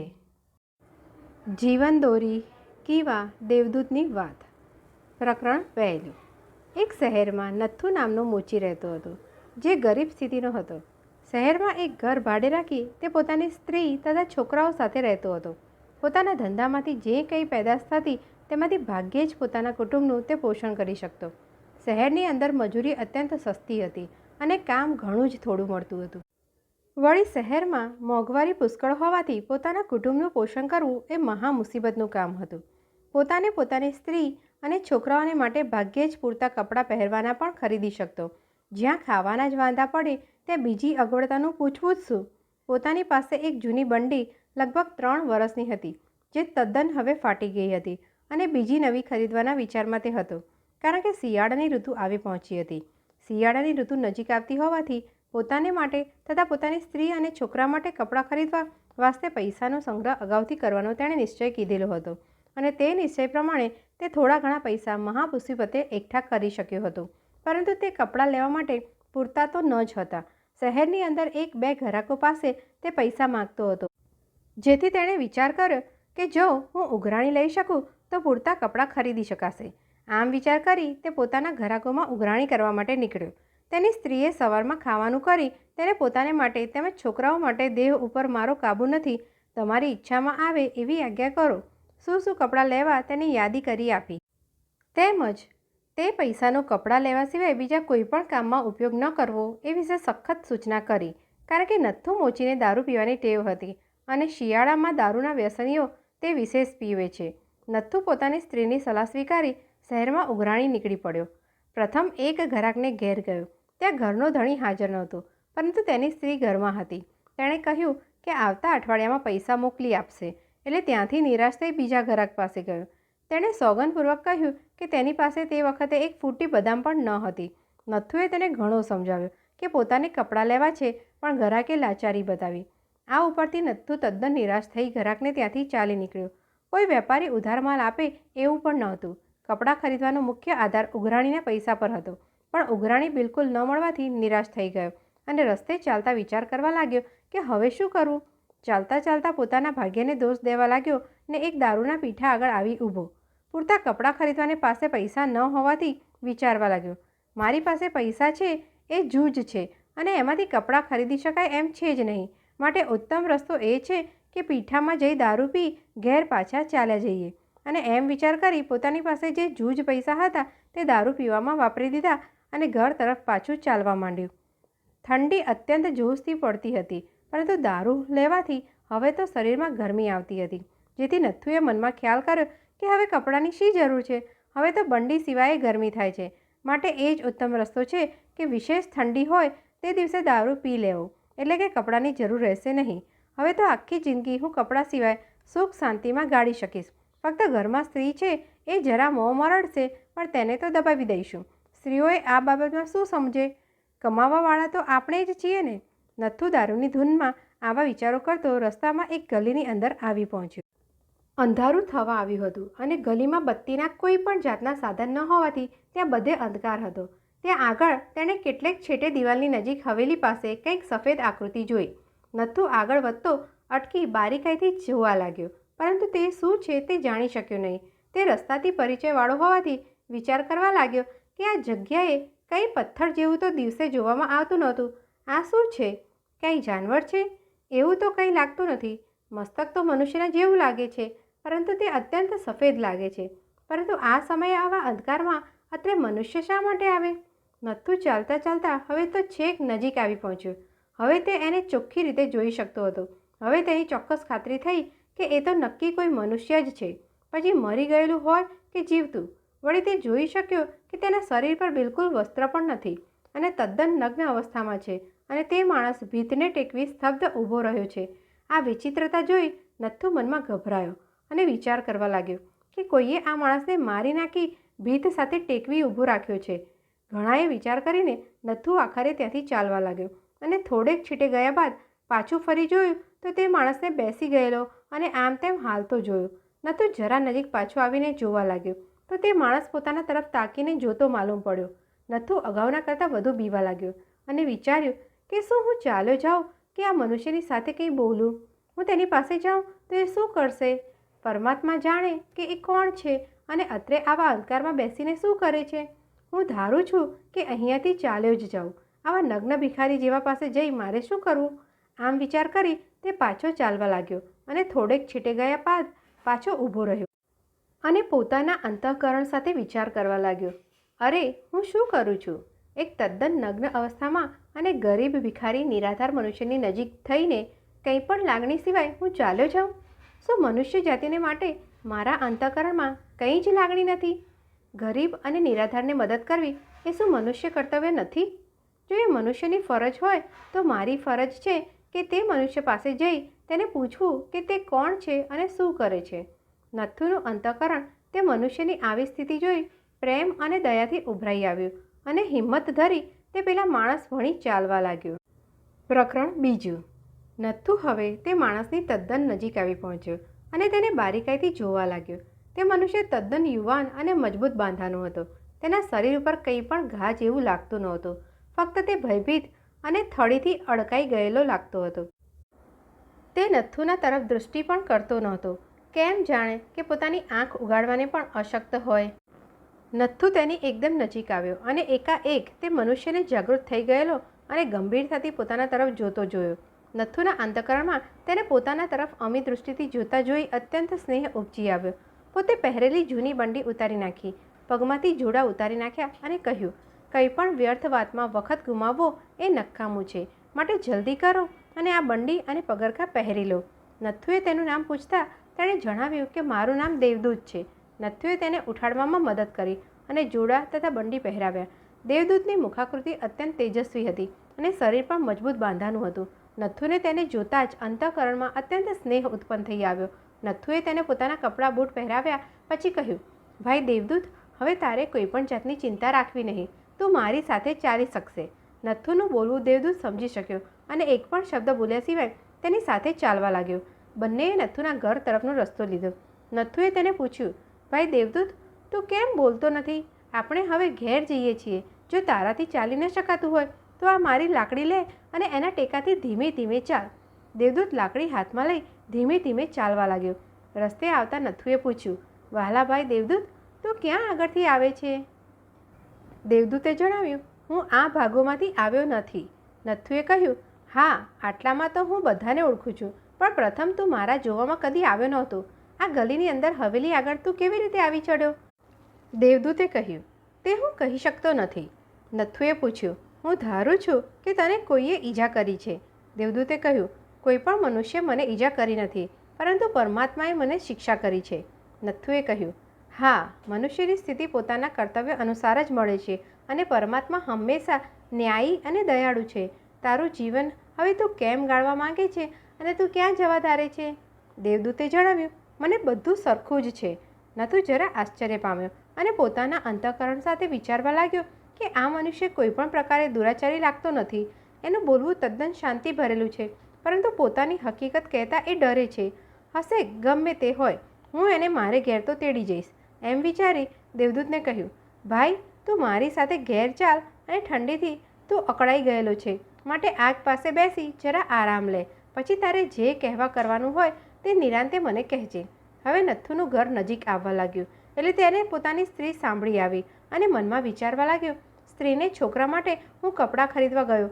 કમ ભાગ્યે પૈસા ન મળવાથી કપડાં લઈ ન શક્યો અને પાસે જે જૂજ પૈસા હતા તેનો આવી ઠંડીમાં દારૂ પી લીધો. રસ્તે ચાલતા આ નગ્ન ભિખારીને સાથે ઉપાડી આવ્યો. ઘરમાં ખાવાનું પણ પૂરતું નહીં હોય એટલે સ્ત્રી ગુસ્સો તો કરવાની જ છે. હરી હરી જે અને તે ખરું. નથુ જ્યારે જ્યારે દેવદૂતના મોઢા સામું જોતો એટલે તેના અંતઃકરણમાં કુદરતી પ્રેમ ઉત્પન્ન થઈ આવતો હતો. તેથી બધા વિચારો તે ભૂલી જતો હતો. આવી રીતે વિચારવામાં ચાલતા ચાલતા દેવદૂત સાથે નથુ ઘરની નજીક આવી પહોંચ્યો. પ્રકરણ 3. નથુની સ્ત્રીએ ઘરનું સર્વે કામકાજ આટોપી લીધું હતું. પોતે બળતણ પાણી વગેરે લઈ આવી હતી અને છોકરાઓને ખવડાવી કામકાજમાંથી પરવારી હતી અને પોતે પણ થોડુંક ખાઈને વિચાર કરતી બેઠી હતી. નથુ ગામમાં ગયેલ છે એટલે ગમે તે જગ્યાએ ખાઈને જ આવશે, એટલે ખાવાનું તેના ભાગનું બાકી રહેશે. તેથી આવતીકાલે બધાને ચાલી રહે એટલું ખાવાનું તો છે. આમ વિચારો કરી તે પોતાના ધણીનું એક જૂનું કુર્તું જે તદ્દન ફાટી ગયું હતું તે સીવવા બેઠી અને તરંગો કરવા લાગી. મારો ધણી હમણાં આવશે અને મારે સારું તેમજ છોકરાઓને સારું કપડાં લઈને જ આવશે. હું ધારું છું કે ઉઘરાણી મળી હશે અને જરૂર કપડાં લઈ આવશે. પહેરવાના કપડાં ન હોવાથી મારાથી તેમજ છોકરાઓથી બહાર પણ નીકળાતું નથી. જો ઉઘરાણી નહીં મળી હોત તો પાસે જે જૂજ પૈસા છે તે દારૂ પીવામાં તો ન ઉડાડી દે, આટલી જ મને ધાસ્તી છે. આમ ઘોડા ઘડતી હતી તેવામાં બારણે ઓટલા ઉપર પગલાંનો અવાજ સંભળાયો. તે કુર્તું એક બાજુએ મૂકી ઉઠી એટલે નથુને એક માણસ સાથે બારણામાં પેસતો જોયો. પોતાના ધણીના જોડા અને અંગરખું પણ તે પુરુષે પહેરેલા જોઈ વિચાર વમળમાં પડી. પોતાના ધણીની પાસે ઊભી રહેતા તુરત જ તેને દારૂની વાસ આવી. નથુની પાસે કંઈ પણ સામાન ન જોયો. તેનો ચહેરો ઉદાસીન અને ફિક્કો પડી ગયેલો જોઈ વિચાર્યું કે પોતાની પાસેના પૈસાનો દારૂ પી ગયો છે અને સાથે આ રસ્તે ચાલતા ભિખારી દારૂડિયાને પણ ઉપાડી આવ્યો છે. નથુ અને દેવદૂત આગળ ઓરડા તરફ ચાલવા લાગ્યા અને સ્ત્રી પણ પાછળ વિચાર કરતી ચાલી. એણે પોતાનું અંગરખું આને પહેરાવ્યું છે અને કોટ નીચે કુર્તું પણ એની પાસે દેખાતું નથી અને માથા પર ટોપી પણ નહોતી. દેવદૂત ઓરડામાં બેઠો કે એક જગ્યાએ હાલ્યા ચાલ્યા સિવાય ફક્ત નીચી નજર રાખી ઊભો રહ્યો. નથુની સ્ત્રીએ વિચાર્યું કે એ સારો માણસ નથી અને પીધેલા જેવો લાગે છે. એમ વિચાર બાંધી પોતે રસોડામાં ગઈ અને શું વાતચીત થાય છે તે સાંભળવા લાગી. નથુ પોતાની ટોપી ઉતારી બાકડા પર બેસી ગયો. તે સમજ્યો કે ઘરમાં સ્ત્રીનો મિજાજ ગયો છે. થોડી વાર પછી પોતાની સ્ત્રીને કહ્યું, અમને હવે કંઈ ખાવાનું તું આપશે? તેણે સાંભળ્યું જ ન હોય તેમ તે બરબડી અને રસોડામાં ચૂલા પાસેથી ઉઠી જ નહીં. તે તો પોતાના ધણી તરફ જોઈ નિશ્વાસ નાખ્યા કરતી હતી. નથુએ આ કંઈ બાબત ધ્યાન પર જ ન લીધી. તે દેવદૂત પાસે જઈ કહેવા લાગ્યો, ભાઈ, અહીં એક બાજુએ શું કામ ઊભો રહ્યો? આવ અને આ ગુણિયા પર બેસ. આપણે હવે વાળું કરીશું. પોતાની સ્ત્રીને પૂછવા લાગ્યો, કેમ, કંઈ આજે રાંધ્યું છે કે નહીં? સ્ત્રીએ કહ્યું, રાંધ્યું છે, પરંતુ તમારે માટે તે નથી. દારૂ પી તમે તમારી બુદ્ધિ જ ગુમાવી છે. તમે શહેરમાં મારે સારું તેમજ છોકરાઓ સારું કપડાં લેવા ગયા તે ન લાવતા દારૂ પીને રસ્તે ચાલતા આ નગ્ન રખડતા ભિખારીને સાથે ઉપાડી આવ્યા. તમને કંઈ શરમ નથી આવતી? તમારા જેવા પીધેલને માટે મારી પાસે ખાવાનું નથી. નથુ જરા ગુસ્સાના આવેશમાં બોલ્યો, હવે એટલું બસ થશે. જરા જીભને ટૂંકી કર. પ્રથમ તું પૂછ તો ખરી કે એ કેવો માણસ છે? સ્ત્રીએ કહ્યું, તમે તે પૈસાનું શું કર્યું તે તો કહો. દારૂ પીતા થોડા પૈસા રહ્યા હતા તે નથુએ તેના તરફ ફેંકી દીધા અને જણાવ્યું કે ઉઘરાણી બિલકુલ મળી નહીં. આવતા અઠવાડિયામાં વાયદો કર્યો છે, ત્યારે કપડાં વિશે જોઈશું. આ સાંભળી સ્ત્રી વધુ ગુસ્સે થઈ અને એક નગ્ન ભિખારીને પરમાં આણેલો જોઈને નથુ પર ગાળો વરસાવવા લાગી. પાસે પડેલા પૈસા લઈ તે નથુને કહેવા લાગી કે મારી પાસે ખાવાનું નથી. આવા રઝળતા ભિખારીને તમે ઘરમાં લાવ્યા કરશો અને હું ખાવાનું ક્યાંથી આપીશ? નથુએ ગુસ્સાથી કહ્યું, તું એકદમ ચૂપ રહે અને મારે જે કહેવાનું છે તે સાંભળ. સ્ત્રી કહેવા લાગી કે તમારા જેવા પીધેલ એવા પાસેથી શું અક્કલની વાત સાંભળવી હતી? પૈસા લઈ કપડાં લેવા ગયા, તેનો દારૂ પી રસ્તામાંથી રઝળતા ભિખારીને ઉપાડી તમે ઘેર આવ્યા અને હવે મારું કર અને મારા પુનિયાનું પણ કર. આ તમારી કુટેવો હું સહન કરી શકતી નથી. અત્યંત ગુસ્સાના આવેશથી તે સળગી ઉઠી હતી અને જેટલા વેણ કહેવાય તેટલા બધા કહ્યા. નથુ આ સર્વ શાંત ચિત્તથી સાંભળી રહ્યો, કારણ કે આ દેખાવ કંઈ નવો નહોતો. ગુસ્સામાં અને ગુસ્સામાં સ્ત્રીએ ચાલી જવાનો ત્યાંથી વિચાર કર્યો, પરંતુ આ અજાણ્યો પુરુષ કોણ હતો તે જાણવાની તેની ઉત્કંઠા હતી. તેથી રસોડામાં જ બેઠી. પ્રકરણ 4. નથુ તથા દેવદૂત બાકડા ઉપર બોલ્યા ચાલ્યા સિવાય બેસી રહ્યા હતા. સ્ત્રીએ પોતાના મનનો ઉભરો વચન બાણ વડે ખાલી કર્યો અને આખરે થોડોક સમય વીત્યા બાદ શાંત પડી અને નથુને કહેવા લાગી કે જો આ ભલું મનુષ્ય હોય તો આવી નગ્ન અવસ્થા અને અધમ અવસ્થામાં કેમ હોય? પાસે પહેરવાનું એક પહેરણ નથી. આવું ઉત્તમ પુરુષ રત્ન તમે ક્યાંથી શોધી લાવ્યા? નથુ બોલ્યો, હું તને પ્રથમથી જ આ મનુષ્ય વિશે કહેવાની કોશિશમાં હતો, પરંતુ તારો ઉભરો ખાલી કર્યા સિવાય તું કોઈનું સાંભળે એમ ક્યાં છે? હું સામે છેટેની ગલીમાં થઈને અંધારામાંથી ચાલ્યો આવતો હતો. ત્યાં આગળ પેલા દેવળ નજદીક ભીતને અઢેલી બેઠેલા આ માણસને મેં તદ્દન નગ્ન અવસ્થામાં જોયો. ઠંડીથી એ તદ્દન અકળાઈ ગયેલો હતો. પ્રથમ તો મને આવી સ્થિતિમાં મનુષ્યને જોઈ ધાસ્તી લાગી હતી અને હું ઘર તરફ ચાલ્યો આવવા લાગ્યો. પરંતુ પરમાત્માએ મને પ્રેરણા કરી કે એક દુઃખી મનુષ્યને આવી સ્થિતિમાં જોઈ તેના પાસેથી કંઈ પણ તજવીજ કર્યા સિવાય કેવી રીતે ચાલી આવું. તેથી હું પાછો ફર્યો અને તેની પાસે ગયો. ઈશ્વરે જ મને એની પાસે મોકલ્યો, નહીં તો એ ઠંડીમાં અકળાઈને મરી જાત. આપણે કેવી રીતે કલ્પના કરી શકીએ કે એના ઉપર શું મહાન કષ્ટ ઉતરી પડ્યું છે, જેથી મેં એને મારું અંગરખું અને પગરખાં પહેરાવ્યા અને અહીંયા લઈ આવ્યો. હવે તારા અંતઃકરણમાં જરા દયા રાખ. આપણે સર્વને એક વખત મરવું જ છે, તો પાપાચરણ કરતાં તરત અટકવું જોઈએ. આ સાંભળી સ્ત્રીના અંતઃકરણમાં પાછો ઠપકો દેવાનું મન થઈ આવતું હતું, પરંતુ તેણે નવા આવેલા શખ્સની સામે જોયો અને કંઈ બોલી નહીં.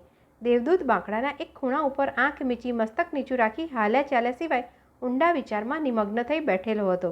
નથ્થુની સ્ત્રી પણ શાંત થઈને બોલ્યા ચાલ્યા સિવાય ઊભી રહી હતી. નથ્થુએ કહ્યું, શું તારા અંતઃકરણમાં ઈશ્વરનો વાસ નથી?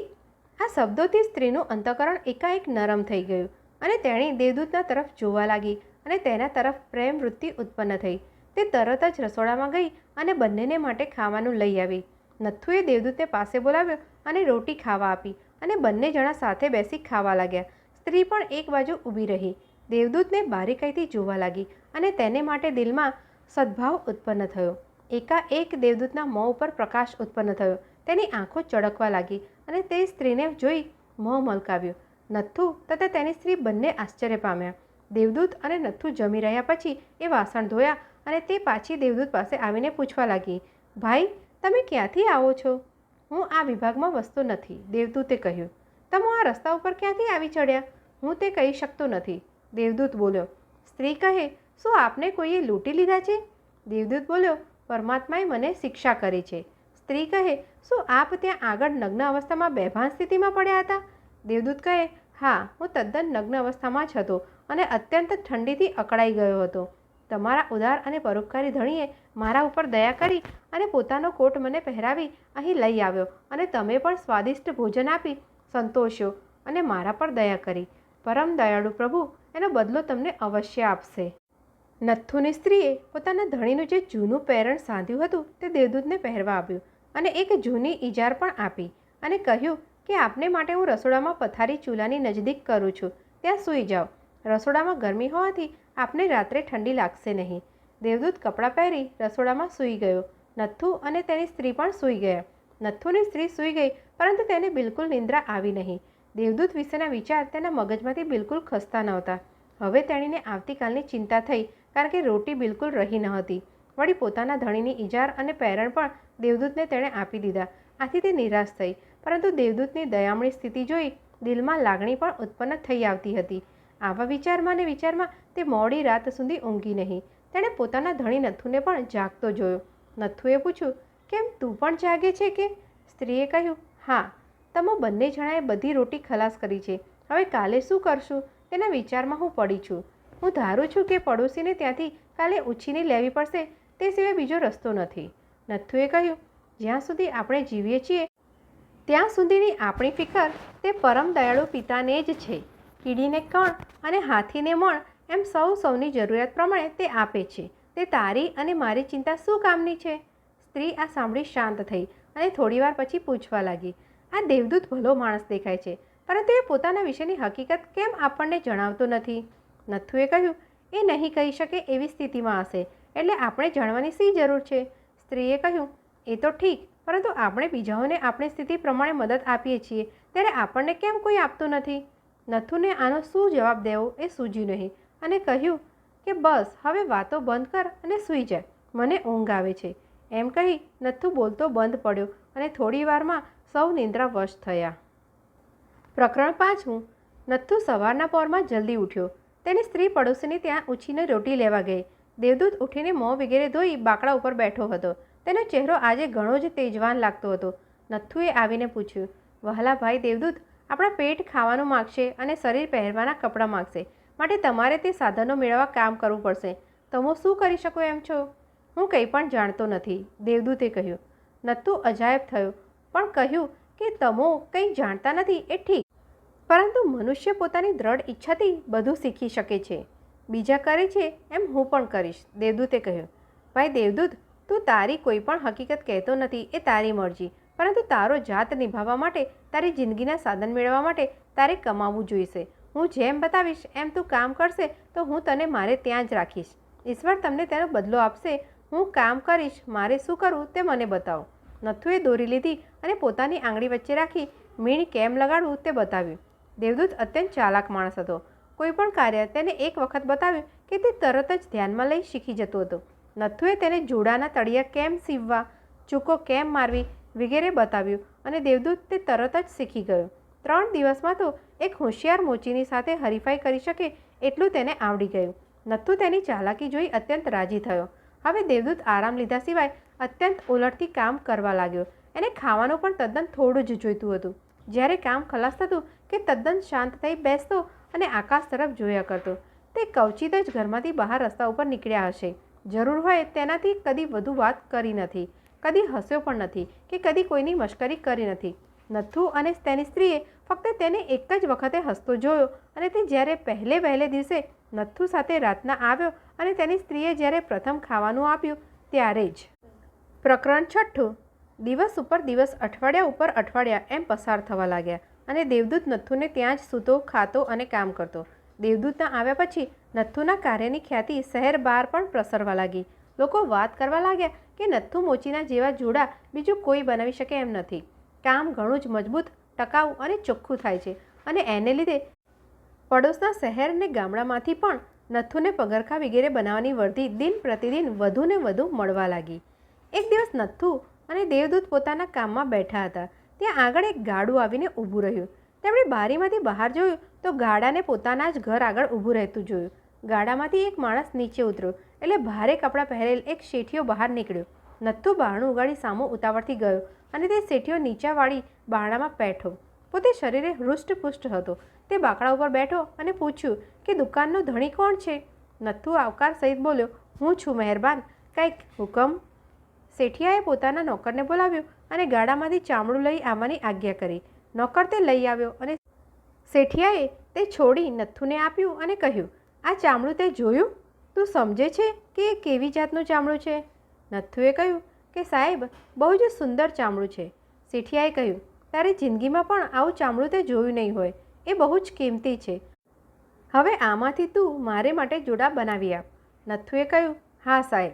શેઠિયો બોલ્યો, આટલું તારે ખાસ યાદ રાખવાનું છે કે તું કેવા સરસ ચામડામાંથી અને કોને સારું જોડા બનાવવાનો છે. તારે એવા સરસ જોડા બનાવવા પડશે કે 1 વર્ષ સુધી ઘાટ બદલાયા સિવાય ચાલે. તારાથી એવી રીતે બનતું હોય તો જ ચામડું કાપજે, નહીં તો રહેવા દેજે. હું બીજી જગ્યાએ આપીશ. જો 1 વર્ષની મુદ્દતમાં જોડા ફાટી ગયા કે આકાર બદલાયો તો હું તને જેલમાં મોકલીશ. એ ધ્યાનમાં રાખીને જોડા બનાવવાનું માથે લેજે અને જો 1 વર્ષ સુધી આકાર બદલાયા સિવાય ચાલશે તો તને બમણું દામ આપીશ. નથુ તો આથી ગભરાઈ ગયો હતો. તે દેવદૂત પાસે જઈ કાનમાં કહેવા લાગ્યો કે કેમ, આ કામ લઈએ ને? દેવદૂતે હા પાડી. એટલે શેઠિયાને કહ્યું કે તમારી શરત મુજબ જોડા બનાવી શકીશ. શેઠિયાએ પગનું માપ લેવાનું કહ્યું. નથુ માપ લેતો હતો. એટલામાં તે શેઠિયાએ દેવદૂત ભણી નજર નાખી પૂછ્યું, આ કોણ છે? નથુએ જણાવ્યું કે મારો નોકર છે. શેઠિયાએ કહ્યું કે એવા સરસ જોડા બનાવજે કે 1 વર્ષ સુધી ચાલે. દેવદૂતે સાંભળ્યા કર્યું. તેની નજર શેઠિયાની ઉપર હતી અને કેટલીક વખત તેના માથાની ઉપર ઊંચે જોયા કરતો હતો. કેટલોક વખત સુધી એમ જોયા પછી તે હસી પડ્યો અને તેનો આખો ચહેરો પ્રકાશમાન જણાવવા લાગ્યો. શેઠિયાએ દેવદૂતને કહ્યું, તું શું હસે છે? કંઈ જંગલી જેવો લાગે છે. એટલું બરાબર ધ્યાન રાખજે કે વખતસર જોડા તૈયાર કરવાના છે.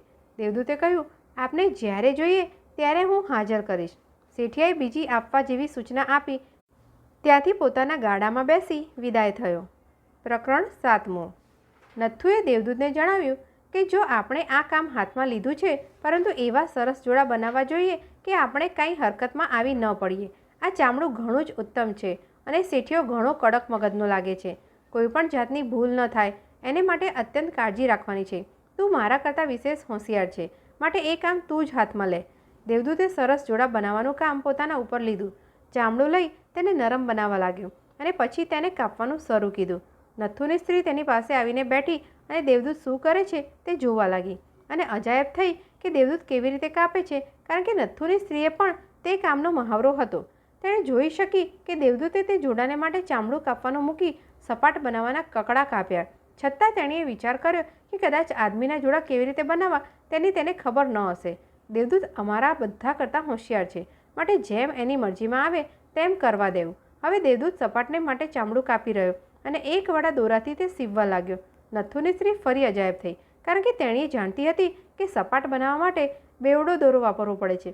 પરંતુ હજી પણ તેણી ચૂપ બેસી રહી અને દેવદૂત શું કરે છે તે ફક્ત જોવા જ લાગી. થોડી વાર પછી નથ્થુ આવ્યો અને તેણે જોયું કે તે શેઠિયાના ચામડામાંથી જોડા બનાવવાનું મૂકી સપાટ બનાવે છે. નથ્થુ એકદમ દિલગીર થઈ ગયો અને વિચાર્યું કે દેવદૂત 1 વર્ષ થયા કામ કરે છે અને કોઈ દિવસ કાંઈ પણ ભૂલ કરી નથી, અને આજે શું કરે છે? તે શેઠિયાએ જોડા બનાવવાનું કહ્યું છે અને આ તો સપાટ બનાવે છે. હવે તો તેણે ચામડું પણ કાપીને બગાડ્યું છે. હવે તે શેઠિયાને શું જવાબ દઈશ એમ મોટી ફિકરમાં પડ્યો, કારણ કે એવું ચામડું બીજી જગ્યાએથી મળી શકશે નહીં.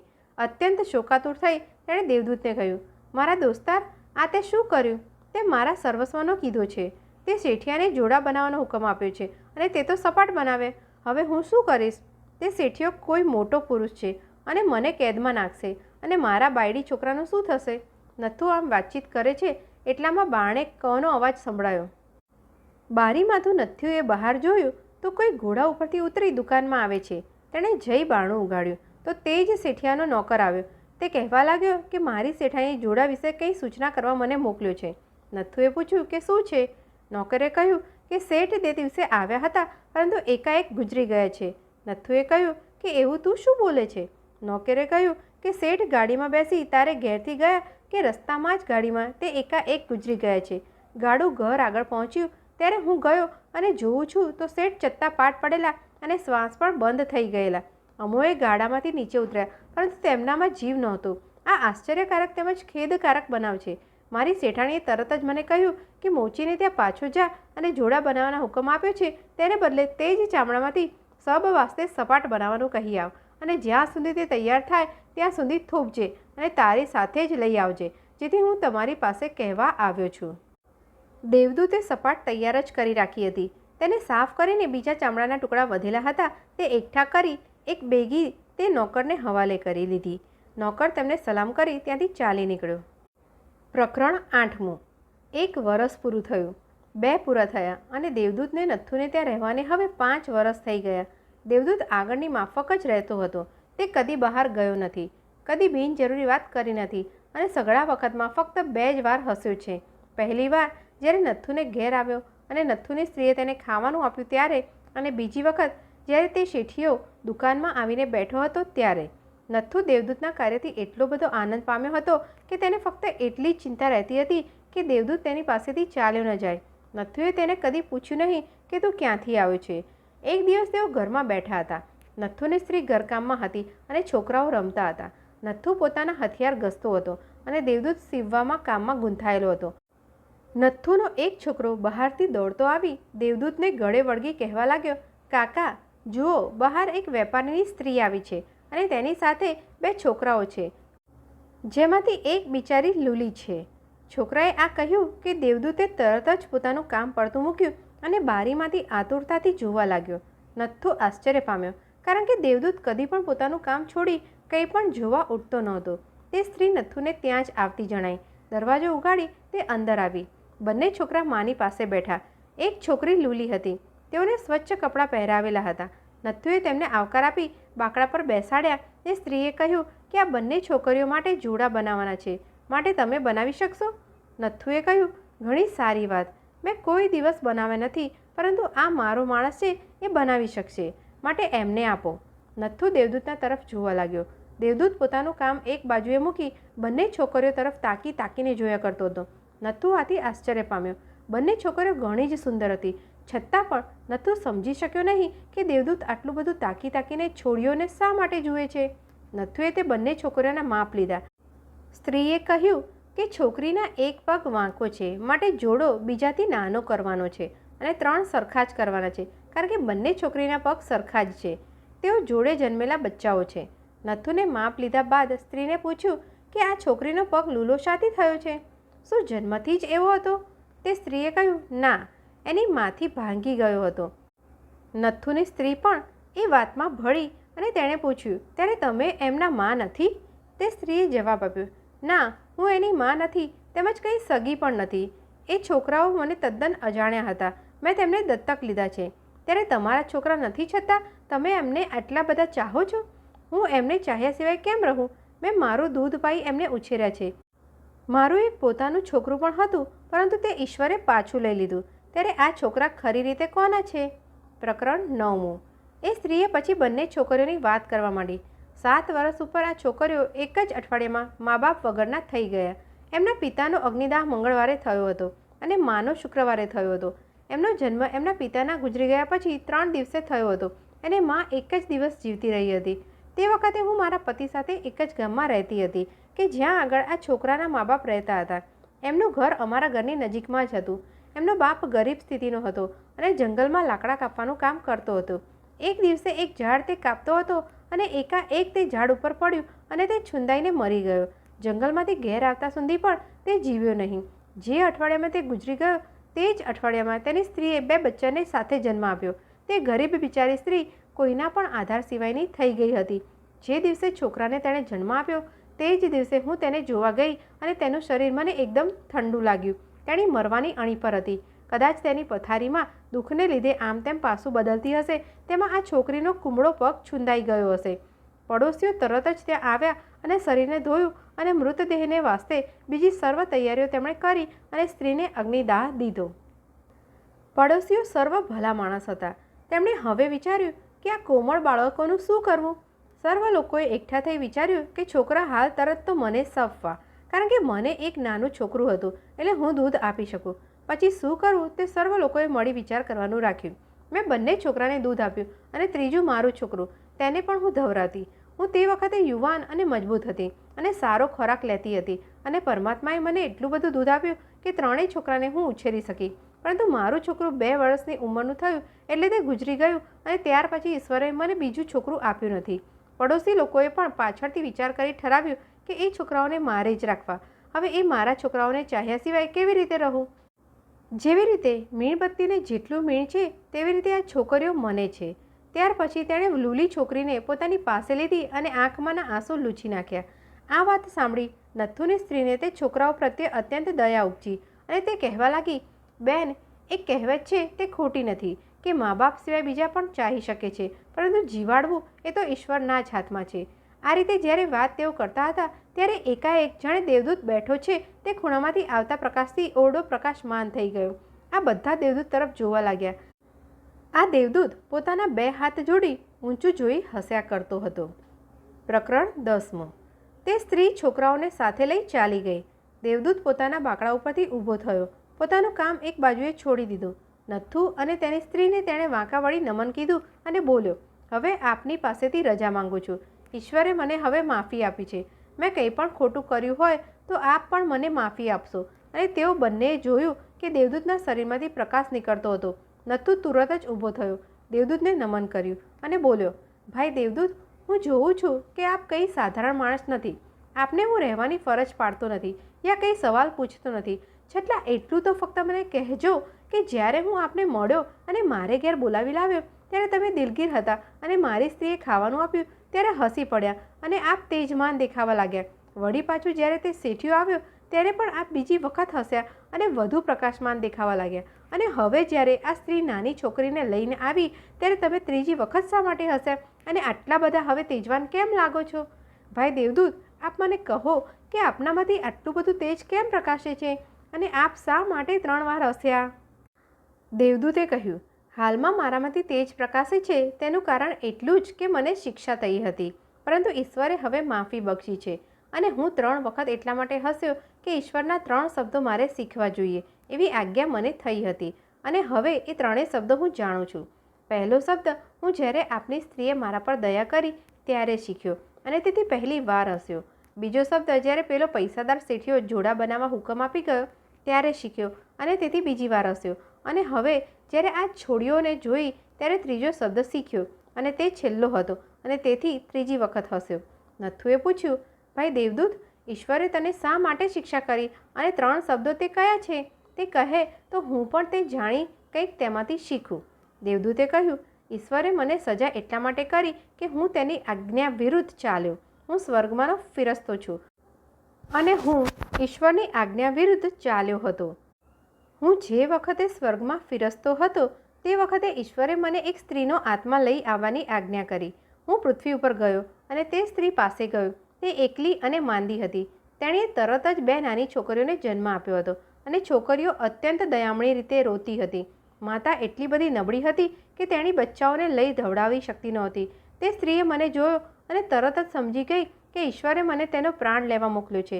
જેથી તે અત્યંત રોઈ અને કહેવા લાગી, ઈશ્વરના ફિરસ્તા, મારો ધણી 1-2 દિવસ ઉપર જ ગુજરી ગયો છે.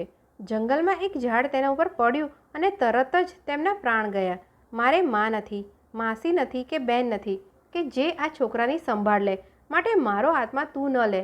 મારા છોકરાને ઉછેરી મોટા કરવા દે અને આ સંસારમાં તે પોતાની જિંદગી શરૂ કરી દે એવી સ્થિતિમાં આવવા દે.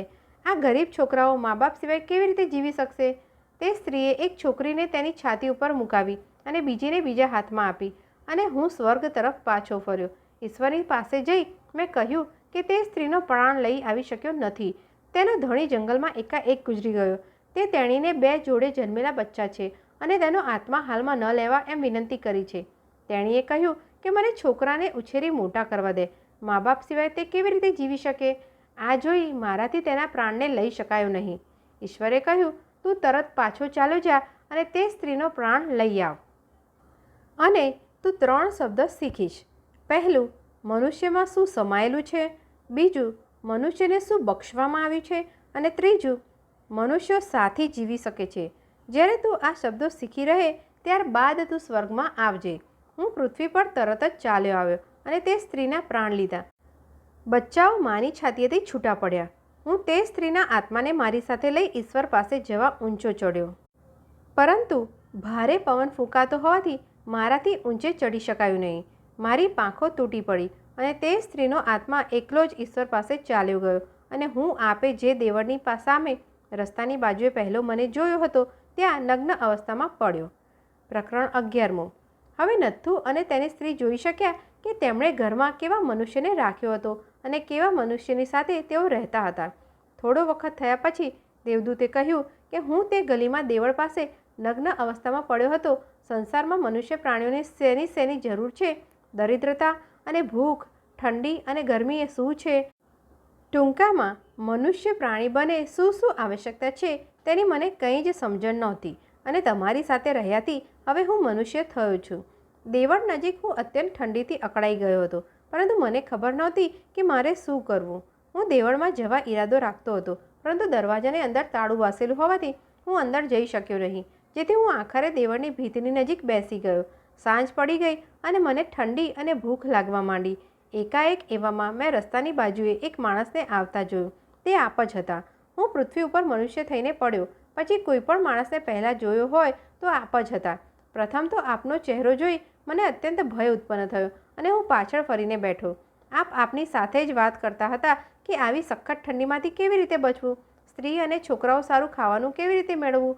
આ સર્વ હું સાંભળતો હતો અને મેં વિચાર્યું કે હું પણ ઠંડી અને ભૂખથી અતિશય પીડાઉં છું. આપે મને જોયો અને આપને ધાસ્તી ઉત્પન્ન થઈ ને થોડી વાર વિચાર કરી આપે ચાલવા માંડ્યું. આ જોઈ હું અત્યંત નિરાશ થઈ ગયો.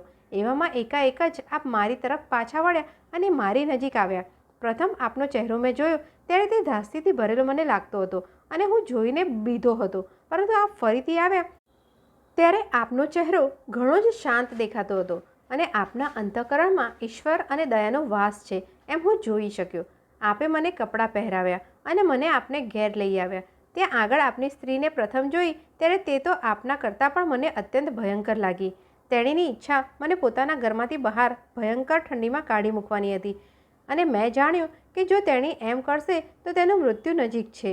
આપે તેમને પરમાત્મા વિશે યાદી આપી અને મનુષ્ય શરીર નાશવંત છે તે પણ જણાવ્યું અને તે સાંભળી તેની વૃત્તિ એકદમ બદલાઈ ગઈ. તેણીએ જ્યારે મને ખાવાનું આપ્યું અને મારા તરફ પ્રેમ વૃત્તિથી જોવા લાગી ત્યારે મેં તેણીના તરફ જોયું અને તેના ચહેરા પરથી મને દિસ્યું કે મૃત્યુ તેને માટે ઘણો દૂર છે. તેણીના અંતઃકરણમાં ઈશ્વરનો વાસ છે તે પણ મેં જોયું અને ઈશ્વરનો પહેલો શબ્દ મનુષ્યની અંદર શું રહેલું છે તે તું શીખજે એ મને તરત જ યાદ આવી ગયું અને હું સમજ્યો કે મનુષ્યમાં અપૂર્વ પ્રેમ રહેલો છે અને એ જાણી હું અત્યંત રાજી થયો. પરમાત્માએ મને જે વચન આપ્યું તે તેણે મારી આગળ પ્રકાશિત કર્યું છે અને હું પહેલવાર હસ્યો. પરંતુ મનુષ્યને શું નથી આપવામાં આવ્યું અને મનુષ્યો સાથી જીવે છે, આ બે બાબત મેં જાણી નહોતી. હું આપની સાથે રહેવા લાગ્યો. આપની સાથે રહેતા 1 વર્ષ થયું કે એક ગૃહસ્થ આપની દુકાનમાં બૂટ બનાવવાનો હુકમ આપવા એક દિવસ આવ્યો. તેણે જોડા બરાબર 1 વર્ષ સુધી આકાર બદલાયા સિવાય ચાલે એવી જામીન સાથે બનાવવા કહ્યું. મેં તે ગૃહસ્થના તરફ જોયું અને એકાએક તેની પછવાડે અંતરિક્ષમાં મેં મારા દોસ્તાર યમરાજ જીવ લેનાર દૂતને જોયા. મારા સિવાય બીજા કોઈએ તેને જોયા નહોતા અને મેં જાણ્યું કે સંધ્યાકાળ અગાઉ આ પૈસાદાર ગૃહસ્થનો પ્રાણ મારા મિત્ર યમરાજ લેશે અને મેં તે જ વખતે વિચાર કર્યો કે આ ગૃહસ્થ જોડા વર્ષ દિવસ સુધી પહોંચવા જોઈએ એમ કહેવા માંગે છે, પરંતુ તે પામર મનુષ્ય જાણતો નથી કે આજે સંધ્યાકાળ અગાઉ તો તેનું મૃત્યુ છે. મને તરત જ ઈશ્વરનો બીજો શબ્દ યાદ આવ્યો કે મનુષ્યને શું નથી આપવામાં આવ્યું તે તું શીખજે. મનુષ્યમાં શું રહેલું છે એની તો મને ખબર પડી જ હતી. હવે મનુષ્યને શું આપવામાં નથી આવ્યું તે પણ સમજાયું. મનુષ્યને એ જાણવાની શક્તિ આપવામાં આવી નથી કે તેમના દેહને માટે તેમને શાની જરૂર પડશે. એ જાણવાથી હું બીજી વખત હસ્યો. મારા મિત્ર યમરાજને જોવાથી હું અત્યંત રાજી થયો હતો. તેમજ પરમાત્માએ તેમણે જણાવેલા બીજા શબ્દ વિશે પણ મારા પર પ્રકાશ પાડ્યો, જેથી હું અત્યંત રાજી થયો. પરંતુ હજી પણ ઈશ્વરનો ત્રીજો શબ્દ મનુષ્ય સાથી જીવે છે એ સમજ્યો નહોતો. એ શબ્દનો અર્થ મને પરમાત્મા પ્રકાશિત કરી બતાવે ત્યાં સુધી મેં થોભવાનો જ વિચાર રાખ્યો અને 6 વર્ષે 2 સાથે જ જન્મેલી બાળકીઓને લઈ એક સ્ત્રી દુકાનમાં આવી. મેં તેમને ઓળખ્યા હતા અને તે બચ્ચાઓ કેવી રીતે જીવી શક્યા તે પણ મેં જાણ્યું હતું. હું જ્યારે તે છોકરાની માના પ્રાણ લેવા ગયો હતો ત્યારે તેણી આજીજીથી કહેતી હતી કે મા બાપ સિવાય આ બચ્ચાઓ કેવી રીતે જીવી શકશે, અને હું પણ એમ માનતો હતો કે મા બાપ સિવાય તરતના જન્મેલા બચ્ચા જીવી શકશે નહીં, અને છતાં પણ એક તદ્દન અજાણી સ્ત્રીએ તે છોકરાઓનો સારવાર કરી ઉછેર્યા. અને તે સ્ત્રી છોકરીઓના દુર્દૈવ માટે વિલાપ કરી કહેતી હતી કે તે બાળકો તેના નથી, છતાં તે બચ્ચાઓ પ્રત્યે તેનો અનહદ પ્યાર અને માયા મેં જોયા અને હું જોઈ શક્યો કે તેના અંતઃકરણમાં ઈશ્વરનો વાસ છે અને મનુષ્યો સાથી જીવી શકે છે તે પણ જાણ્યું. પરમાત્માએ ત્રીજા શબ્દનો ભાવાર્થ પણ આમ મને સમજાવ્યો અને મને માફી મળી ગઈ, જેથી છેવટે હું ત્રીજી વાર હસ્યો. પ્રકરણ 12. દેવદૂતે આટલી વાત કર્યા પછી તેના શરીર ઉપરથી બધા કપડાં નીચે પડી ગયા અને તેના શરીરમાંથી એટલો બધો પ્રકાશ પડતો હતો કે તેની સામું જોઈ શકાતું નહોતું. જ્યારે દેવદૂત બોલતો ત્યારે તેનો અવાજ જાણે ઊંચે સ્વર્ગમાંથી આવતો હોય એમ જણાયું. હવે દેવદૂત પાછો બોલવા લાગ્યો કે હવે હું શીખ્યો છું કે દરેક મનુષ્ય પોતાની જ સંભાળથી જીવી શકતો નથી, પરંતુ એકબીજા સાથેની પ્યારની લાગણીથી જીવે છે. પોતાના વહાલા બચ્ચાઓની જિંદગી વાસ્તે શાની જરૂર પડશે તે તેમની માતાને પણ જાણવાની શક્તિ આપેલી નથી. પૈસાદાર ગૃહસ્થને પણ ખબર નથી કે પોતાની જિંદગી વાસ્તે તેને શું જોઈએ છે. કોઈ પણ મનુષ્યને એ જાણવાની શક્તિ આપી નથી કે પોતાની જિંદગી વાસ્તે તેને શું જોઈએ છે. કોઈ પણ મનુષ્યને એ જાણવાની શક્તિ આપી નથી કે પોતાના જીવિત દેહને માટે તેને કપડાં ખરીદવાની જરૂર છે કે સાંજના પોતાના મૃતક દેહને ઓઢાડવા રેશમના કપડાની જરૂર પડશે. જ્યારે હું મનુષ્ય તરીકે દેવળની પાસે નગ્ન અવસ્થામાં પડ્યો હતો ત્યારે હું મારી પોતાની સંભાળથી કંઈ જીવી શક્યો નહોતો, પરંતુ આપ તથા આપની સ્ત્રીએ મારા ઉપર અત્યંત સ્નેહ બતાવ્યો અને આપના અંતઃકરણમાં પ્યાર અને દયાની લાગણી હતી, તેથી જ આપે મારી સારવાર કરી મને સુખી કર્યો. પેલા જોડે જન્મેલા મા બાપ વિનાના બાળકો શા માટે જીવી શક્યા? કારણ કે એક અજાણી સ્ત્રીએ તેમના પર પ્યાર રાખી અત્યંત સ્નેહથી ઉછેર્યા. આ ઉપરથી આપણે જોઈ શકીએ છીએ કે મનુષ્ય માત્ર ફક્ત પોતાની જ સંભાળથી જીવી શકતા નથી, પરંતુ જે સ્વાભાવિક પ્યાર એકબીજાના અંતઃકરણમાં વસી રહેલો છે તેથી જ જીવી શકે છે. પ્રથમ હું જાણતો હતો કે પરમાત્માએ દરેક મનુષ્યને જિંદગી અર્પણ કરી છે અને તેની જ ઈચ્છાથી જીવે છે. હવે હું એક બીજી વાત પણ સમજ્યો છું કે મનુષ્ય સ્વાર્થ સારું જ ન જીવે એમ ઈશ્વરે ઈચ્છ્યું, અને તેટલા માટે દરેક મનુષ્યને પોતાની જાતને માટે શાની જરૂર છે તે પ્રસિદ્ધ ન કર્યું. મનુષ્યો એમ સમજેલા દેખાય છે કે તેઓ દરેક પોતપોતાની સંભાળ રાખવાથી જ જીવે છે, પરંતુ સત્ય રીતે જોઈએ તો ખબર પડશે કે દરેક મનુષ્ય એકબીજાના પ્રત્યે પ્રેમ વૃત્તિ રાખવાથી જ તે એકત્ર રહેવાથી જીવી શકે છે. જે મનુષ્ય બધી સ્થિતિમાં પ્રેમનો કાયદો પાડી તે મુજબ વર્તન રાખે છે તે મનુષ્યમાં ઈશ્વરનો નિવાસ છે, કારણ કે ઈશ્વર એ જ પ્યાર છે. દેવદૂત આટલું બોલી ઈશ્વરના ગુણોની સ્તુતિ કરવા લાગ્યો અને તેના અવાજથી નથ્થુનું ઘર ગાજી રહ્યું. એટલામાં એકાએક નથુના ઘરના છાપરાના 2 વિભાગ થઈ ગયા અને ઘરની અંદર દેવદૂત ઊભો હતો તે જગ્યાએ એકદમ ફાટી અને તેમાંથી અગ્નિની જ્વાળા નીકળી અને આકાશમાં જવા લાગી. નથુ, તેની સ્ત્રી અને છોકરાઓએ તે આ બનાવથી બેભાન થઈ જમીન પર પડી ગયા. દેવદૂતના ખભા ઉપર 2 પાંખો નીકળી આવી. તેનું શરીર અત્યંત પ્રકાશમાન દેખાવા લાગ્યું અને તે ઊભો હતો તે જગ્યાએથી એકદમ ઊંચે ઉડી ગયો. નથુ થોડી વારે ઉઠીને જુએ છે તો જમીન હતી તેવી સરખી થઈ ગઈ હતી અને ઘરનું છાપરું પણ સરખું થઈ ગયું હતું. તેણે દેવદૂતને પણ ઘરમાં ન જોયો. તેણે પોતાની સ્ત્રીને જાગૃત કરી અને દેવદૂત ત્યાં ન હોવાનું જણાવ્યું. તે જાણી બંને અત્યંત દિલગીર થયા. દેવદૂતના આવ્યા પછી નથુની સ્થિતિ ઘણી જ સારી થઈ ગઈ હતી. તેણે દારૂ પીવાનું છોડી દીધું હતું. દેવદૂતની બધી સ્થિતિ અને હકીકત સાંભળી નથુને પણ જ્ઞાન ઉત્પન્ન થયું અને તે પોતાની સર્વ સ્થિતિમાં પ્રેમનો કાયદો અંતઃકરણપૂર્વક પાળવાનો નિશ્ચય કરી તે મુજબ વર્તવા લાગ્યો. પ્રેમા પટેલની વાત. કીવા માણસ કેટલી જમીનનો માલિક હોઈ શકે? પ્રકરણ પહેલું. એક ગામડિયા બહેનને તેની મોટી શહેરી બહેન એક દહાડો મળવાને આવી. મોટી બહેન એક શહેરી દુકાનદારને અને નાની બહેન એક ખેડૂતને પરણી હતી. બંને બહેનો એક દિવસ વાળું કરતી કરતી વાતોએ ચડી. મોટી બહેન શહેરની જિંદગીની બડાઈ કરવા લાગી.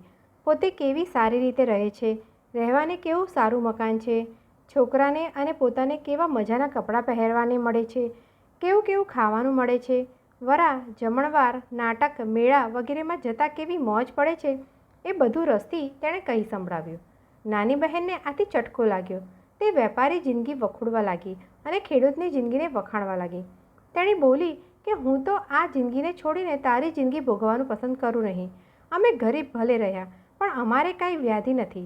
તમે વધારે થાળથી રહેતા હશો પણ તેથી જાજુ કમાવાની હાય હોય તમારે કરવી પડતી હશે અને જાજુ કમાવા છતાં જાજુ ખોઈ પણ બેસો. આજે તમે સાહુકાર થઈ ફરો પણ કાલે તમારે ભીખ માંગવી પડે એવો અવસર પણ આવે. અમે કદી ધનાઢ્ય નહીં થઈએ તે બરોબર પણ અમને પેટ પૂરતું રોજ મળી રહેશે. પેટ પૂરતું મળી રહેશે? મોટી બહેન બોલી ઉઠી. ચાલો તેમાં શું સંભળાવ્યું? કૂતરા મીંદડાને જેમ મળી રહે છે તેમ તમને પણ મળે, પણ નહીં તમે નાતના કે જાતના, નહીં રીતના કે ભાતના. તારો ધણી બિચારો ગમે તેટલી મહેનત કરશે છતાં તમે રહેવાના ઉકરડામાં અને મરવાના પણ ઉકરડામાં અને તમારા છોકરાઓનું પણ તેમ જ. તેમાં શું થઈ ગયું? નાની બહેને હિંમતથી જવાબ વાળ્યો. અમે ભલે તેવા રહ્યા પણ અમારે નિરાંત છે. અમારે નથી કોઈની પાસે વાંકા વળવાનું કે નથી કોઈની દહેશત. તમને શહેરના રહેવાસીઓને ઘણીએ લાલચ હોય છે. આજે તમારી હાલત સારી છે અને કાલે તારા ધણીના મગજમાં ભૂત ભરાય તો જુગાર, દારૂ કે સ્ત્રીના ફંદામાં ફસાઈ બધું ગુમાવી દે. કેમ, ખરું કે નહીં? પ્રેમા પટેલ, નાનીનો ધણી, ઓટલા પર પડ્યો બધું સાંભળતો હતો. તે વિચાર કરવા લાગ્યો કે આ વાત ખરી છે. જો માણસ બાળપણથી મહેનત કરતા અને ધરતીના ઢેફા ભાગતા શીખ્યો હોય તો પછી તેના મગજમાં કંઈ ભૂત ભરાતું નથી. પણ મારે મુશ્કેલી એ છે કે પૂરતી જમીન મારી પાસે નથી. જો મારે જોઈએ તેટલી જમીન હોય તો પછી હું બાબરા ભૂતનીએ પરવા ન કરું. બંને બહેનો વાળું કરી પરવારી સૂઈ ગઈ પણ ડેલીએથી બાબરો ભૂત પસાર થતો હતો. તેણે પ્રેમા પટેલના વિચાર જાણ્યા અને મનમાં બોલ્યા કે આ પટેલને મારી સામે મેદાન પડવાનો ગર્વ થયો છે. ઠીક છે, હું તેને જોઈએ તેટલી જમીન આપીશ અને પછી જોઈશ કે તે શું કરે છે. પ્રકરણ બીજું. તે ગામડાની નજીકમાં આશરે 300 એકર જેટલી જમીન એક શેઠિયાના તાબામાં હતી. તે શેઠિયો આસપાસના ખેડૂતો સાથે સારી રીતે રહેતો હતો પણ તેણે એક નવો કારકુન રાખેલો.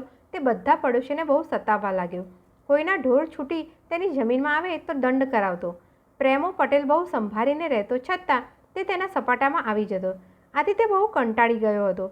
તેવામાં તેને ખબર મળ્યા કે પેલા 300 એકર વેચવામાં આવનાર છે અને કોઈ જમીનદાર તેને ખરીદી લેવા માંગે છે. આથી ખેડૂતો બધા ચિંતામાં પડ્યા. તેઓ વિચારવા લાગ્યા કે આતા ઉલમાંથી ચૂલમાં પડ્યા જેવું થશે. પેલો જમીનદાર આપણા લોહી ચૂસી જશે. આપણાથી બીજે ક્યાંય ચાલ્યું જવાશે નહીં.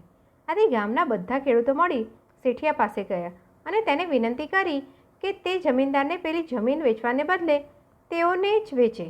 તે વધારે કિંમત આપવા તૈયાર થયા. શેઠિયાએ તે વાતની હા કહી. પછી ખેડૂતો બધા સાથે મળીને તે જમીન ખરીદી લેવાનો વિચાર કરવા એકઠા થયા. ઘણીએ મસલત કરી પણ પેલો બાબરો તેઓને વઢાડી પાડતો એટલે તેઓ કંઈ નિવેડા પર આવી શક્યા નહીં. આખરે એવું નક્કી થયું કે સૌ પોતપોતાને માટે ગમે તેટલી જમીન ખરીદે. આ વાત પણ શેઠિયાએ કબૂલ રાખી. પ્રેમા પટેલે સાંભળ્યું કે તેના એક પડોશીએ 60 એકર જમીન ખરીદી લીધી છે અને શેઠિયાએ અડધો અરધ પૈસે 2 વર્ષ સુધીમાં ભરી દેવાના કાંધા પણ તેને કરી દીધા છે. પ્રેમા પટેલના મનમાં થયું કે આ તો બધા જમીન ખરીદી લેશે અને હું મરી જઈશ. આથી તેણે પટલાણીને વાત કરી, આ બધા જમીન ખરીદવા માંડ્યા છે, આપણે પણ 30 એકર ખરીદીએ, એ વિના છૂટકો નથી. કોઈ જમીનદારને પનારે પડ્યા તો દંડ ભરીને ડૂચો નીકળી જશે. બંનેએ જમીન લેવી એવો ઠરાવ કર્યો. 101 રૂપિયા તેઓએ સંગ્રહી રાખ્યા હતા. બાકી વાંછડો વેચ્યો, કંઈક દાણો વેચ્યો, છોકરાને નોકરીએ રખાવ્યો અને એમ કરીને થોડાક વધુ રૂપિયા ભેળા કર્યા. આમ જમીનની અડધી કિંમત તો ભેગી કરી.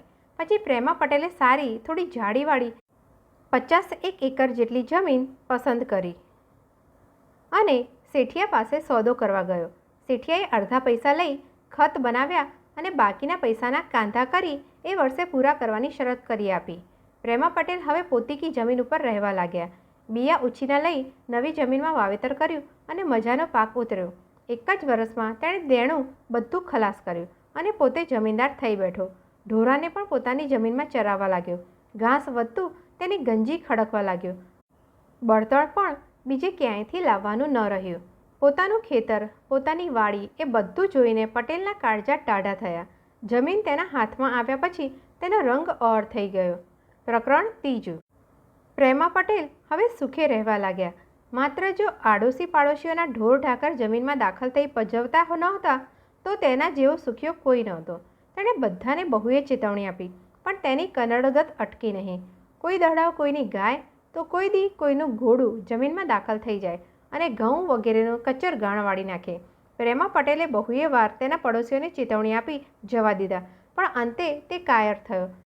તેથી કોર્ટે ચડવાનું તેણે ધાર્યું. તે જાણતો હતો કે કોઈ જાણી જોઈને ઢોરને છોડી મૂકતું નથી.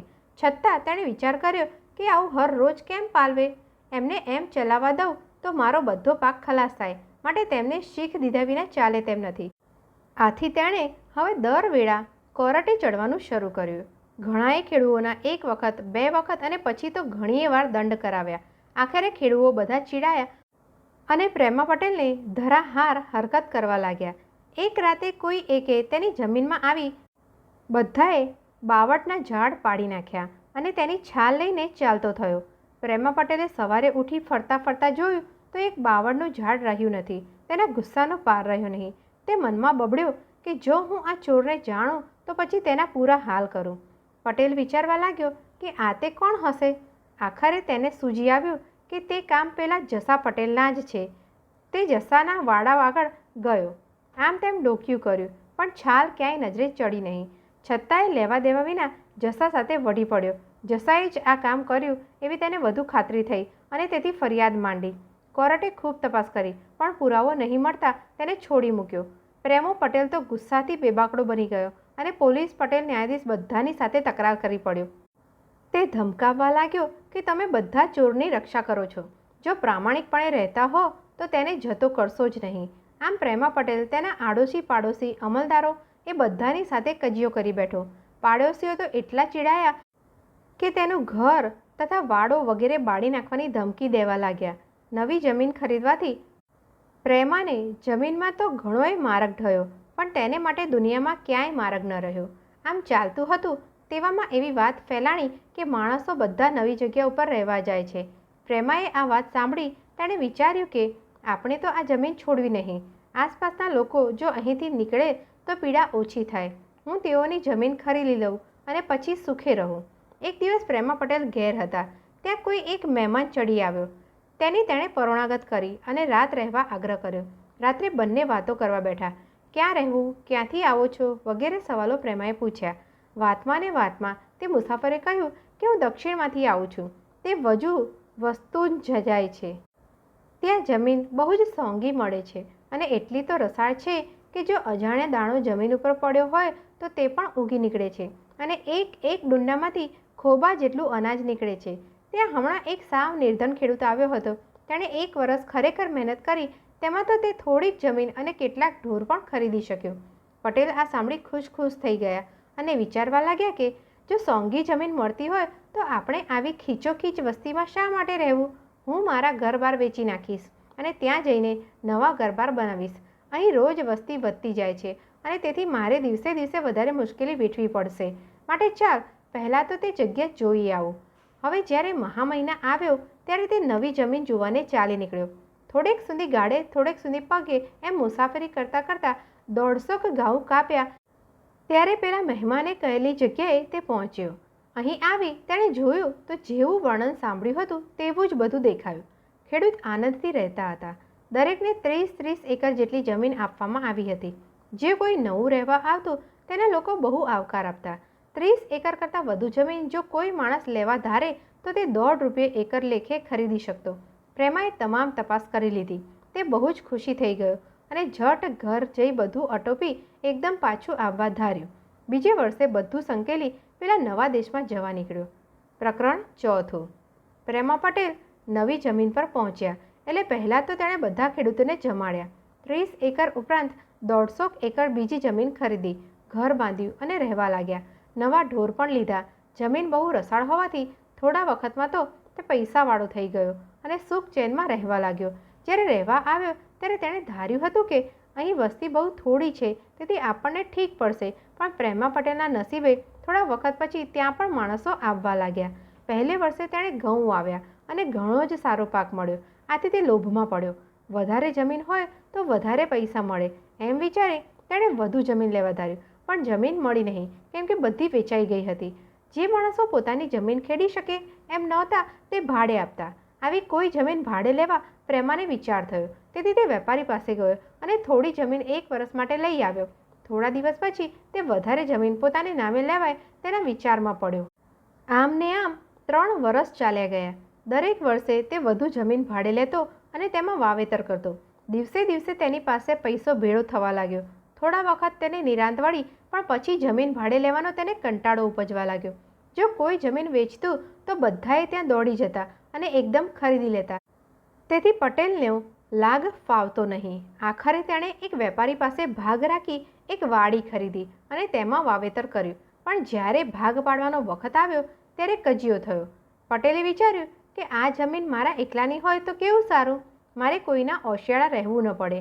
આથી તે જમીન લેવાની તજવીજમાં રહેવા લાગ્યો. એક દિવસ તેને ખબર મળ્યા કે કોઈ ખેડૂત મુશ્કેલીમાં હોવાથી પોતાની 1500 એકર જેટલી જમીન બહુ સોંઘામાં વેચી નાખે છે. તે એકદમ પેલા ખેડૂત પાસે ગયો અને કાંધા કરી જમીન લખાવી લીધી.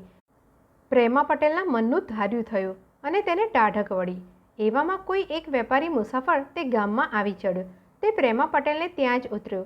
પરોણાને જમાડી કરી તેનો થાક ઉતાર્યો એટલે બંને વાતો કરવા બેઠા. પટેલે પૂછ્યું, તમે ક્યાંથી આવો છો?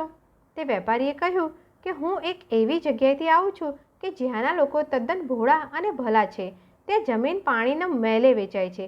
મેં હજુ હમણાં જ 1000 રૂપિયામાં 5000 એકર જેટલી જમીન લીધી. આ સાંભળી પટેલનું મન પાણી પાણી થઈ ગયું. તેણે પૂછ્યું કે તમે તે જમીન શી રીતે ખરીદી? વેપારીએ જવાબ આપ્યો, પહેલાં તો મૂકીને 20-25 રૂપિયાની કિંમતના કપડાં વગેરે સાથે લઈ ગયો હતો. તેનું નજરાણું આપ્યું. આથી તે ખુશ થઈ ગયો. પછી જમીન માંગી તે મોઢે માંગે ભાવે આપી. મારી જમીન નદીના કાંઠા ઉપર જ છે તેથી બહુ જ સારો પાક મને મળશે એટલું કહી તેણે ત્યાંના લોકો વિશે વાત કરવા માંડી. તેણે કહ્યું, ત્યાંના માણસો ગાડર જેવા ભોળા છે. તમે જાઓ તો તમે પણ મારી માફક સોંગામાં જોઈએ તેટલી જમીન મેળવી શકો. ત્યાં જમીનનો પાર જ નથી. એમ કહી તેણે જમીન લીધેલી તેનો દસ્તાવેજ બતાવ્યો. પટેલે બધું ધ્યાન દઈને સાંભળ્યું. તેને વિચાર થયો કે આમ છે તો પછી મારે શા માટે ત્રમણા ચોગણા નાણાં ખર્ચવા અને વળી ગળે દેણું લટકાવવું? પ્રકરણ 5. પ્રેમા પટેલ તે વેપારી મુસાફરને ત્યાં જવાનો રસ્તો પૂછી પોતાના બાયડી છોકરાને પોતાની માલમતાની તપાસ રાખવા મૂકી લાંબી મુસાફરીમાં નીકળી પડ્યો. શહેરમાંથી ભાતું લીધું, નજરાણા જોગી ચીજો પણ ખરીદી લીધી અને પેલા વેપારીએ કહ્યું હતું તેમ મજલ દરમજલ કરતાં 7 દિવસે 301 માઇલની લાંબી મુસાફરી કરી ધારેલી જગ્યાએ આવી પહોંચ્યો. તે દેશના લોકો ઝૂંપડા બાંધી નદીને કાંઠે રહેતા હતા. કોઈ કંઈ ખેતી કરતું નહીં હતું. પટેલે ત્યાં જઈ જોયું તો ગાયો, ઘોડા અને બકરાના મોટા ટોળા ચરતા હતા. લોકોનો ખોરાક દહીં, દૂધ અને માંસ આદિ હતો. આખો દિવસ તેઓ પોતાની વાંસળી વગાડવામાં અને તીર કાંઠો લઈ શિકાર કરવામાં જ ગાળતા. તેઓ મુખ્યત્વે કરી ભીલની જાતિના હતા. પરોણા ચાકરીને તેઓ મોટો ધર્મ સમજતા હતા. જેવા પટેલ તેઓની નજરે પડ્યા તેવા તેઓ બહુ ખુશ થઈ ગયા અને તેની આસપાસ બધા વીંટળાઈ વળ્યા. બધા કુંડાળું વળી બેઠા. પહેલાં તો પટેલે પોતાની પાસેથી તેઓને ખાવા આપ્યું. સૌ ખાઈ રહ્યા પછી પોતે જે ચીજો લાવ્યો હતો તે લોકોને વહેંચી આપી. લોકો રાજી રાજી થઈ ગયા. આ લોકોની ભાષા જુદી જ હતી. તેઓમાંથી એક પટેલની ભાષા થોડી ઘણી સમજતો હતો. તે બધાને કહેવાથી આગળ આવ્યો. આ શખ્સને દુભાષીઓ નીમવામાં આવ્યો અને તેની મારફત પટેલ તથા ત્યાંના લોકો અરસપરસ વાતો કરવા લાગ્યા. દુભાષીઓ લોકો વતી પટેલને કહેવા લાગ્યો કે અમે બહુ ખુશી થયા છીએ અને તમારે શું જોઈએ છે તે અમને કહો, જેથી અમે તમારે માટે બનતું કરીએ. પટેલે કહ્યું, મારે અહીં સરસમાં સરસ જમીન જોઈએ છે. અમારા દેશમાં બહુ થોડી જમીન છે અને છે તેમાં બહુ મહેનત કરવી પડે છે. દુભાષિયાએ આ વાત લોકોને કહી સંભળાવી. એ સાંભળી આ જંગલી લોકો ખૂબ બરાડા પાડવા મંડી પડ્યા. પ્રેમા પટેલના તો હાજા જ ગગડી ગયા. તે એમ જ સમજ્યો કે આ લોકો તેના ઉપર ગુસ્સે થઈ ગયા છે, પણ તેટલામાં તેઓને પાછા હસતા જોયા એટલે પટેલના પેટમાં જીવ આવ્યો. થોડી વારમાં તેઓ શાંત થયા એટલે પેલા માણસે કહ્યું કે આ લોકો બહુ જ ખુશી થયા છે અને કહે છે કે તમારે જોઈએ તેટલી જમીન તમે લેજો. તમે ફક્ત અમને હાથેથી બતાવો કે કઈ જમીન તમારે જોઈએ છે. થોડી વારમાં પાછા તેઓ અંદર અંદર વઢવા લાગ્યા. પટેલે પૂછ્યું તો તેને માલુમ પડ્યું કે કેટલાક મૂકીને પૂછે વિના જમીન ન અપાય એમ કહેતા હતા અને કેટલાક પૂછવાની કંઈ જરૂર નથી એમ કહેતા હતા. પ્રકરણ 6. આમ વાતો ચાલતી હતી ત્યાં ક્યાંક સારા દેખાવનો એક માણસ છેટેથી આવતો દેખાયો. તેને જોઈ બધા ચૂપ થઈ ગયા. પેલા દુભાષિયાએ પટેલને જણાવ્યું કે તે ત્યાંનો મુખી છે. મુખી આવ્યો એટલે બધા લોકોએ ઊભા થઈને તેને માન આપ્યું. પટેલે તરત જ પોતાનો સામાન ખોલી એક સરસ ચીજ કાઢી તેને ભેટ આપી. મુખીએ તે વિનયથી સ્વીકારી અને પોતાને લાયક સ્થળે બેઠો. લોકોએ બધી વાત તેને કહી અને મુખીએ તે શાંતિથી સાંભળી. પછી તે પ્રેમા પટેલની સામે જોઈ કહેવા લાગ્યો, ભલે તમારી મરજી પડે ત્યાંથી જોઈએ તેટલી જમીન તમે લઈ લો. અમારી પાસે પુષ્કળ જમીન છે. પટેલ વિચારવા લાગ્યો, એમ કેમ લઈ લઉં? કંઈ ખત તો જોઈએ. નહીં તો આજ આપે અને કાલ લઈ લે તો હું શું કરું? પછી તે બોલ્યા, હું તમારો ઉપકાર માનું છું. તમારે જમીન છે તે ખરો, પણ મારે તો થોડી જ જોઈએ છે. માત્ર એટલું જ જાણવા માંગુ છું કે તમે મને કઈ જમીન આપશો અને જે આપશો તેના કાયદેસર ખત કરી આપવાના કે નહીં. આપણી જીવાદોરી મોટા ધણીના હાથમાં છે. તમે પોતે માયાળુ છો, પણ મારા છોકરા પાસેથી તમારા છોકરા કદાચ તે જમીન પાછી ન લઈ લે તેની ખાતરી શું? મુખીએ જવાબ આપ્યો, તમે કહો છો તે બરોબર છે. તમને ખત કરી આપશું. પટેલ તો બોલવું ચાલુ જ રાખ્યું. મેં સાંભળ્યું છે કે એક વેપારી અહીં આવ્યો હતો અને તેને જમીન આપી તમે દસ્તાવેજ કરી આપ્યો હતો. મારે પણ તેવો જ દસ્તાવેજ જોઈએ. મુખી તરત જ સમજી ગયો અને બોલ્યો કે હા, બધું તમે કહેશો તેમ થઈ રહેશે. અમારો કામદાર આવે એટલે તેને લઈ શહેરમાં જઈને તમને ખત કરી આપશું. પટેલે પૂછ્યું, તમે શા ભાવે જમીન આપો છો? મુખીએ કહ્યું, એક જ દામ છે, 1000 રૂપિયે એક દિવસ. પટેલ સમજ્યા નહીં. તેણે પૂછ્યું, એક દિવસ તે કેવું માપ? કેટલા એકરનો દિવસ? મુખી બોલ્યો, અમે જમીન માપવાની બીજી રીત જાણતા નથી. દિવસને હિસાબે વેચીએ છીએ. એક દિવસમાં તમે જેટલી જમીનની આસપાસ ફરી વળો તેટલી જ તમારી. પટેલ અચંબામાં પડી ગયા અને બોલી ઉઠ્યા કે આ તો ઘણું સારું. એક દિવસમાં ઘણું ચલાય. મુખી હસ્યો અને કહ્યું, હા, તેટલી બધી જમીન તમારી થશે, પણ એક શરત છે. જ્યાંથી તમે નીકળો ત્યાં જ પાછા સૂરજ આથમતા સુધીમાં ન આવી પહોંચો તો તમારા પૈસા નક્કામાં જાય. પટેલે કહ્યું, પણ હું કઈ કઈ ઠેકાણે જઈ આવ્યો છું એ તમે જાણી શકશો? મુખીએ જવાબ આપ્યો, તમે જ્યાંથી ચાલવાનું શરૂ કરશો ત્યાં અમે બેસી રહેશું. તમે ચાલતા ચાલતા કોદાળીથી જમીન ઉપર નિશાની કરતા જજો. પછી તમે એ નિશાનીને આધારે એક લીટી દોરી આપશો. તમારાથી જેટલી લેવાય તેટલી લેજો, પણ એટલું ધ્યાન રાખજો કે જ્યાંથી નીકળો ત્યાં સૂર્યાસ્ત સુધીમાં પાછું આવતા રહેવાનું છે. પટેલ તો રાજીના રેડ થઈ ગયા. બીજે દિવસ સવારના વહેલા નીકળવું એમ તેણે નક્કી કર્યું. રાત પડતા ખાઈ પીને આનંદ કરી સહુ સૂવા ગયા. પટેલને સૂવાની સારી સગવડ કરી આપી. સવારે વહેલા તૈયાર થવાનું કહી બધા ત્યાંથી વિદાય થયા. પ્રકરણ 7. પ્રેમા પટેલ પથારીમાં પડ્યા પણ ઊંઘ કેમેય આવી નહીં. તેના મગજમાં જમીનના જ વિચાર ઘૂમ્યા કરતા હતા. તેને વિચાર આવ્યો, જેટલી જમીનની આસપાસ હું ફરી વળીશ તેટલી લઈ લઈશ. ચાલવામાં જરા પણ ખામી નહીં આવવા દઉં. દિવસો લાંબા છે, તેથી 20 ગાઉં તો હું ખુશીથી ચાલી શકીશ. તેટલા ચક્કરમાં કેટલા એકર થાય તેની ગણતરી પણ હું તો કરી નથી શકતો. જમીનમાં કોઈ ભાગ ખરાબ હશે તો હું તે વેચી નાખીશ અથવા ભાડે આપી દઈશ, અને સરસમાં સરસ ભાગ હશે તે ખેડીશ. પછી ઘણા ઢોર પણ ખરીદશું. જમીન ઘણી હશે એટલે ઢોરનું ખર્ચ જરા પણ માથે નહીં પડે. આવા વિચારોમાં લગભગ આખી રાત પટેલને નિંદ્રા આવી નહીં. છેક પરોડીએ ઝોકું આવ્યું. હજી તો સહેજ આંખ મીચાણી ત્યાં તેને સ્વપ્નું આવ્યું. મુખી જાણે હસતો હસતો પોતા ભણી આવે છે. જરાક નજીક આવ્યો એટલે જણાયું કે તે તો પેલો વેપારી જે તેને ત્યાં મહેમાન હતો તે જ, બીજું કોઈ નહીં. વળી જરા પાસે આવ્યો એટલે તેને લાગ્યું કે મુખી કે વેપારી કોઈ નહીં, પણ તે તો વિકરાળ બાબરો છે. તે આકૃતિ થોડીવારમાં તેની પાસે આવી બેઠી. પટેલે નિહાળીને જોયું તો બાબરાનું શરીર તેને બહુ ભયંકર લાગ્યું અને તેની પડખે એક મળદું જોયું. મળદાને તપાસ્યું તો તે કોઈનું નહીં પણ પોતાનું જ જણાયું. આ જોઈ તે હેબતાઈ ઉઠ્યો. જાગીને વિચાર કરવા લાગ્યો, આનો અર્થ શું હશે? પાછો વળી વિચાર આવ્યો, અરે કંઈ નહીં, એ તો માત્ર સ્વપ્નું જ. પછી ઓઢવાનું ઊંચું કરી જોયું તો સવારનું ઝાંખું અજવાળું જણાયું. પોહ ફાટ્યું જાણી પટેલ પથારીમાંથી ઊભા થઈ ગયા. હાથ મોઢું ધોઈ તૈયાર થયા. પછી પોતાના ગાડીવાળાને ઉઠાડી કોદાળી લઈ મુકરર કરેલી જગ્યાએ પહોંચ્યા.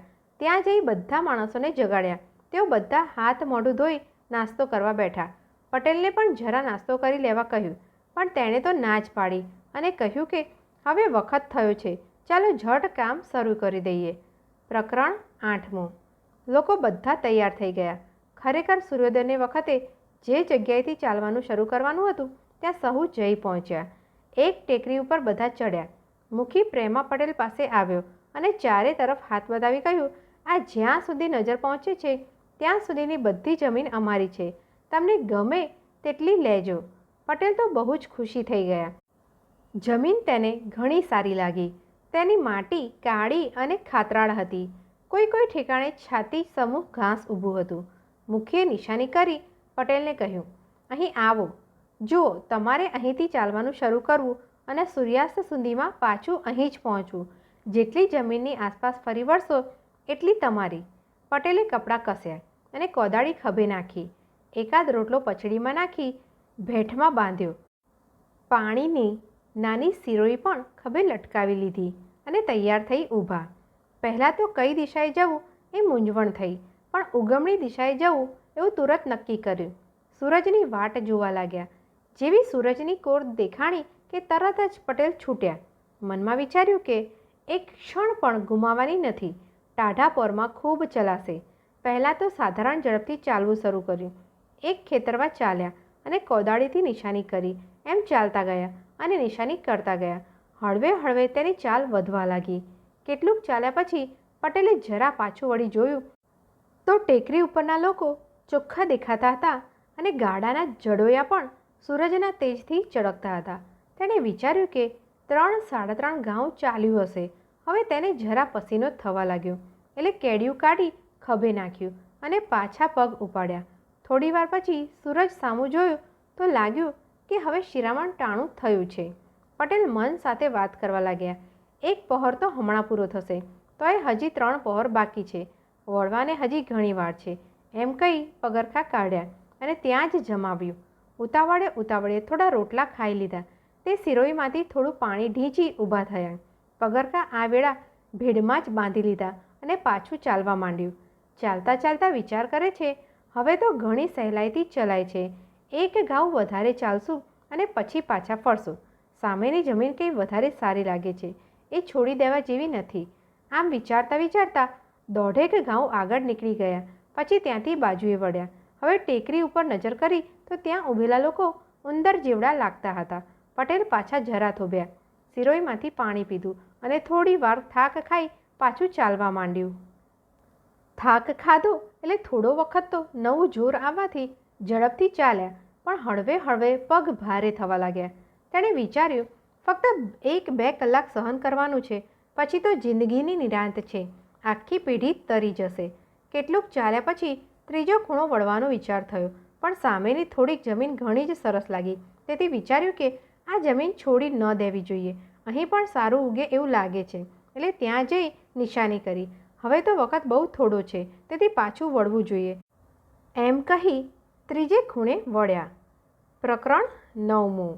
પટેલને હવે થાક ઠીક ઠીક જણાવા લાગ્યો અને ચાલવામાં જરા જરા મુશ્કેલી પડવા લાગી.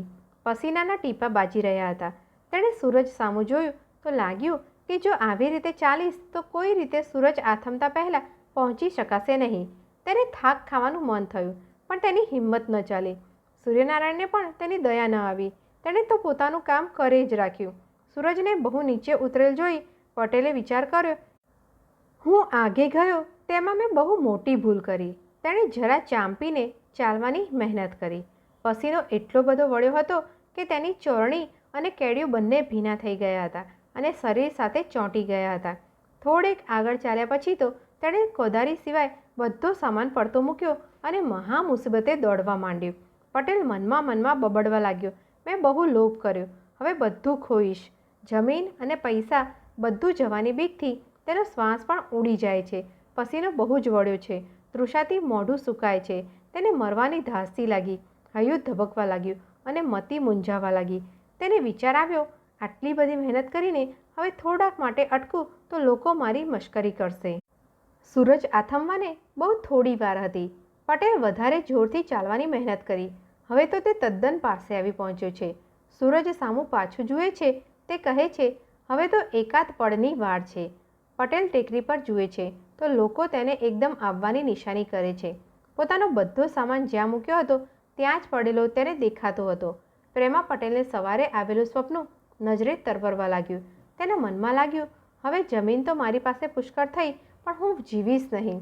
તો પણ સાવ હિંમત નહીં હારતો સૂરજ સામું જુએ છે તો તે અડધો આથમી ગયો છે. પોતામાં જે કંઈ તાકાત રહી હતી તે અજમાવી દોડવા માંડ્યું. જેવો ટેકરી પાસે પહોંચ્યો કે સૂરજ અસ્ત થયો તે બબડ્યો, હાય હાય, બધું ખોયું. તે અટકવા જાય છે તેવામાં ટેકરી પરના લોકોએ બૂમ પાડી કે એકદમ આવ, ઝટ કર, દોડ. પટેલને ખ્યાલ આવ્યો કે સૂરજ અહીંથી તો અસ્ત થયો દેખાય છે પણ ટેકરી પરથી નજરે પડતો હોવો જોઈએ. એટલે તેણે માંડ માંડ શ્વાસ લેતા વળી પગ જોરથી ઉપાડ્યો. ટેકરી ઉપર હજી તડકાનો પ્રકાશ જોવામાં આવતો હતો. તે મનમાં ચિંતવંતો હતો કે પેલો મારો સામાન દેખાય, પેલો મુખી દેખાય. મુખી પેટ પકડીને હસતો હતો. પ્રેમાને તેનું સ્વપ્ન યાદ આવ્યું. તેના હાજા ગગડી ગયા, પગ લથડવા લાગ્યા અને નિશાન આગળ પહોંચતા જ હાથ લાંબા કરી ભોંય પર પડ્યો. મુખી બૂમ મારી ઉઠ્યો, શાબાશ, તું ખાટી ગયો, તને બહુ સરસ જમીન મળી છે. પ્રેમા પટેલનો ગાડાવાળો તેને લેવા દોડ્યો પણ પટેલના શરીરમાં પ્રાણ નહોતો. તેના મોઢામાંથી લોહી વહેતું હતું. લોકો બધા દિલગીર થઈ માથું ધૂણાવવા લાગ્યા. પટેલના માણસે કોદાળી લીધી અને બરોબર પટેલનું શબ માય તેટલો લાંબો અને પહોળો ખાડો ખોદ્યો અને પ્રેમા પટેલને તેની ઘોડ જેટલી જમીનનો માલિક કર્યો.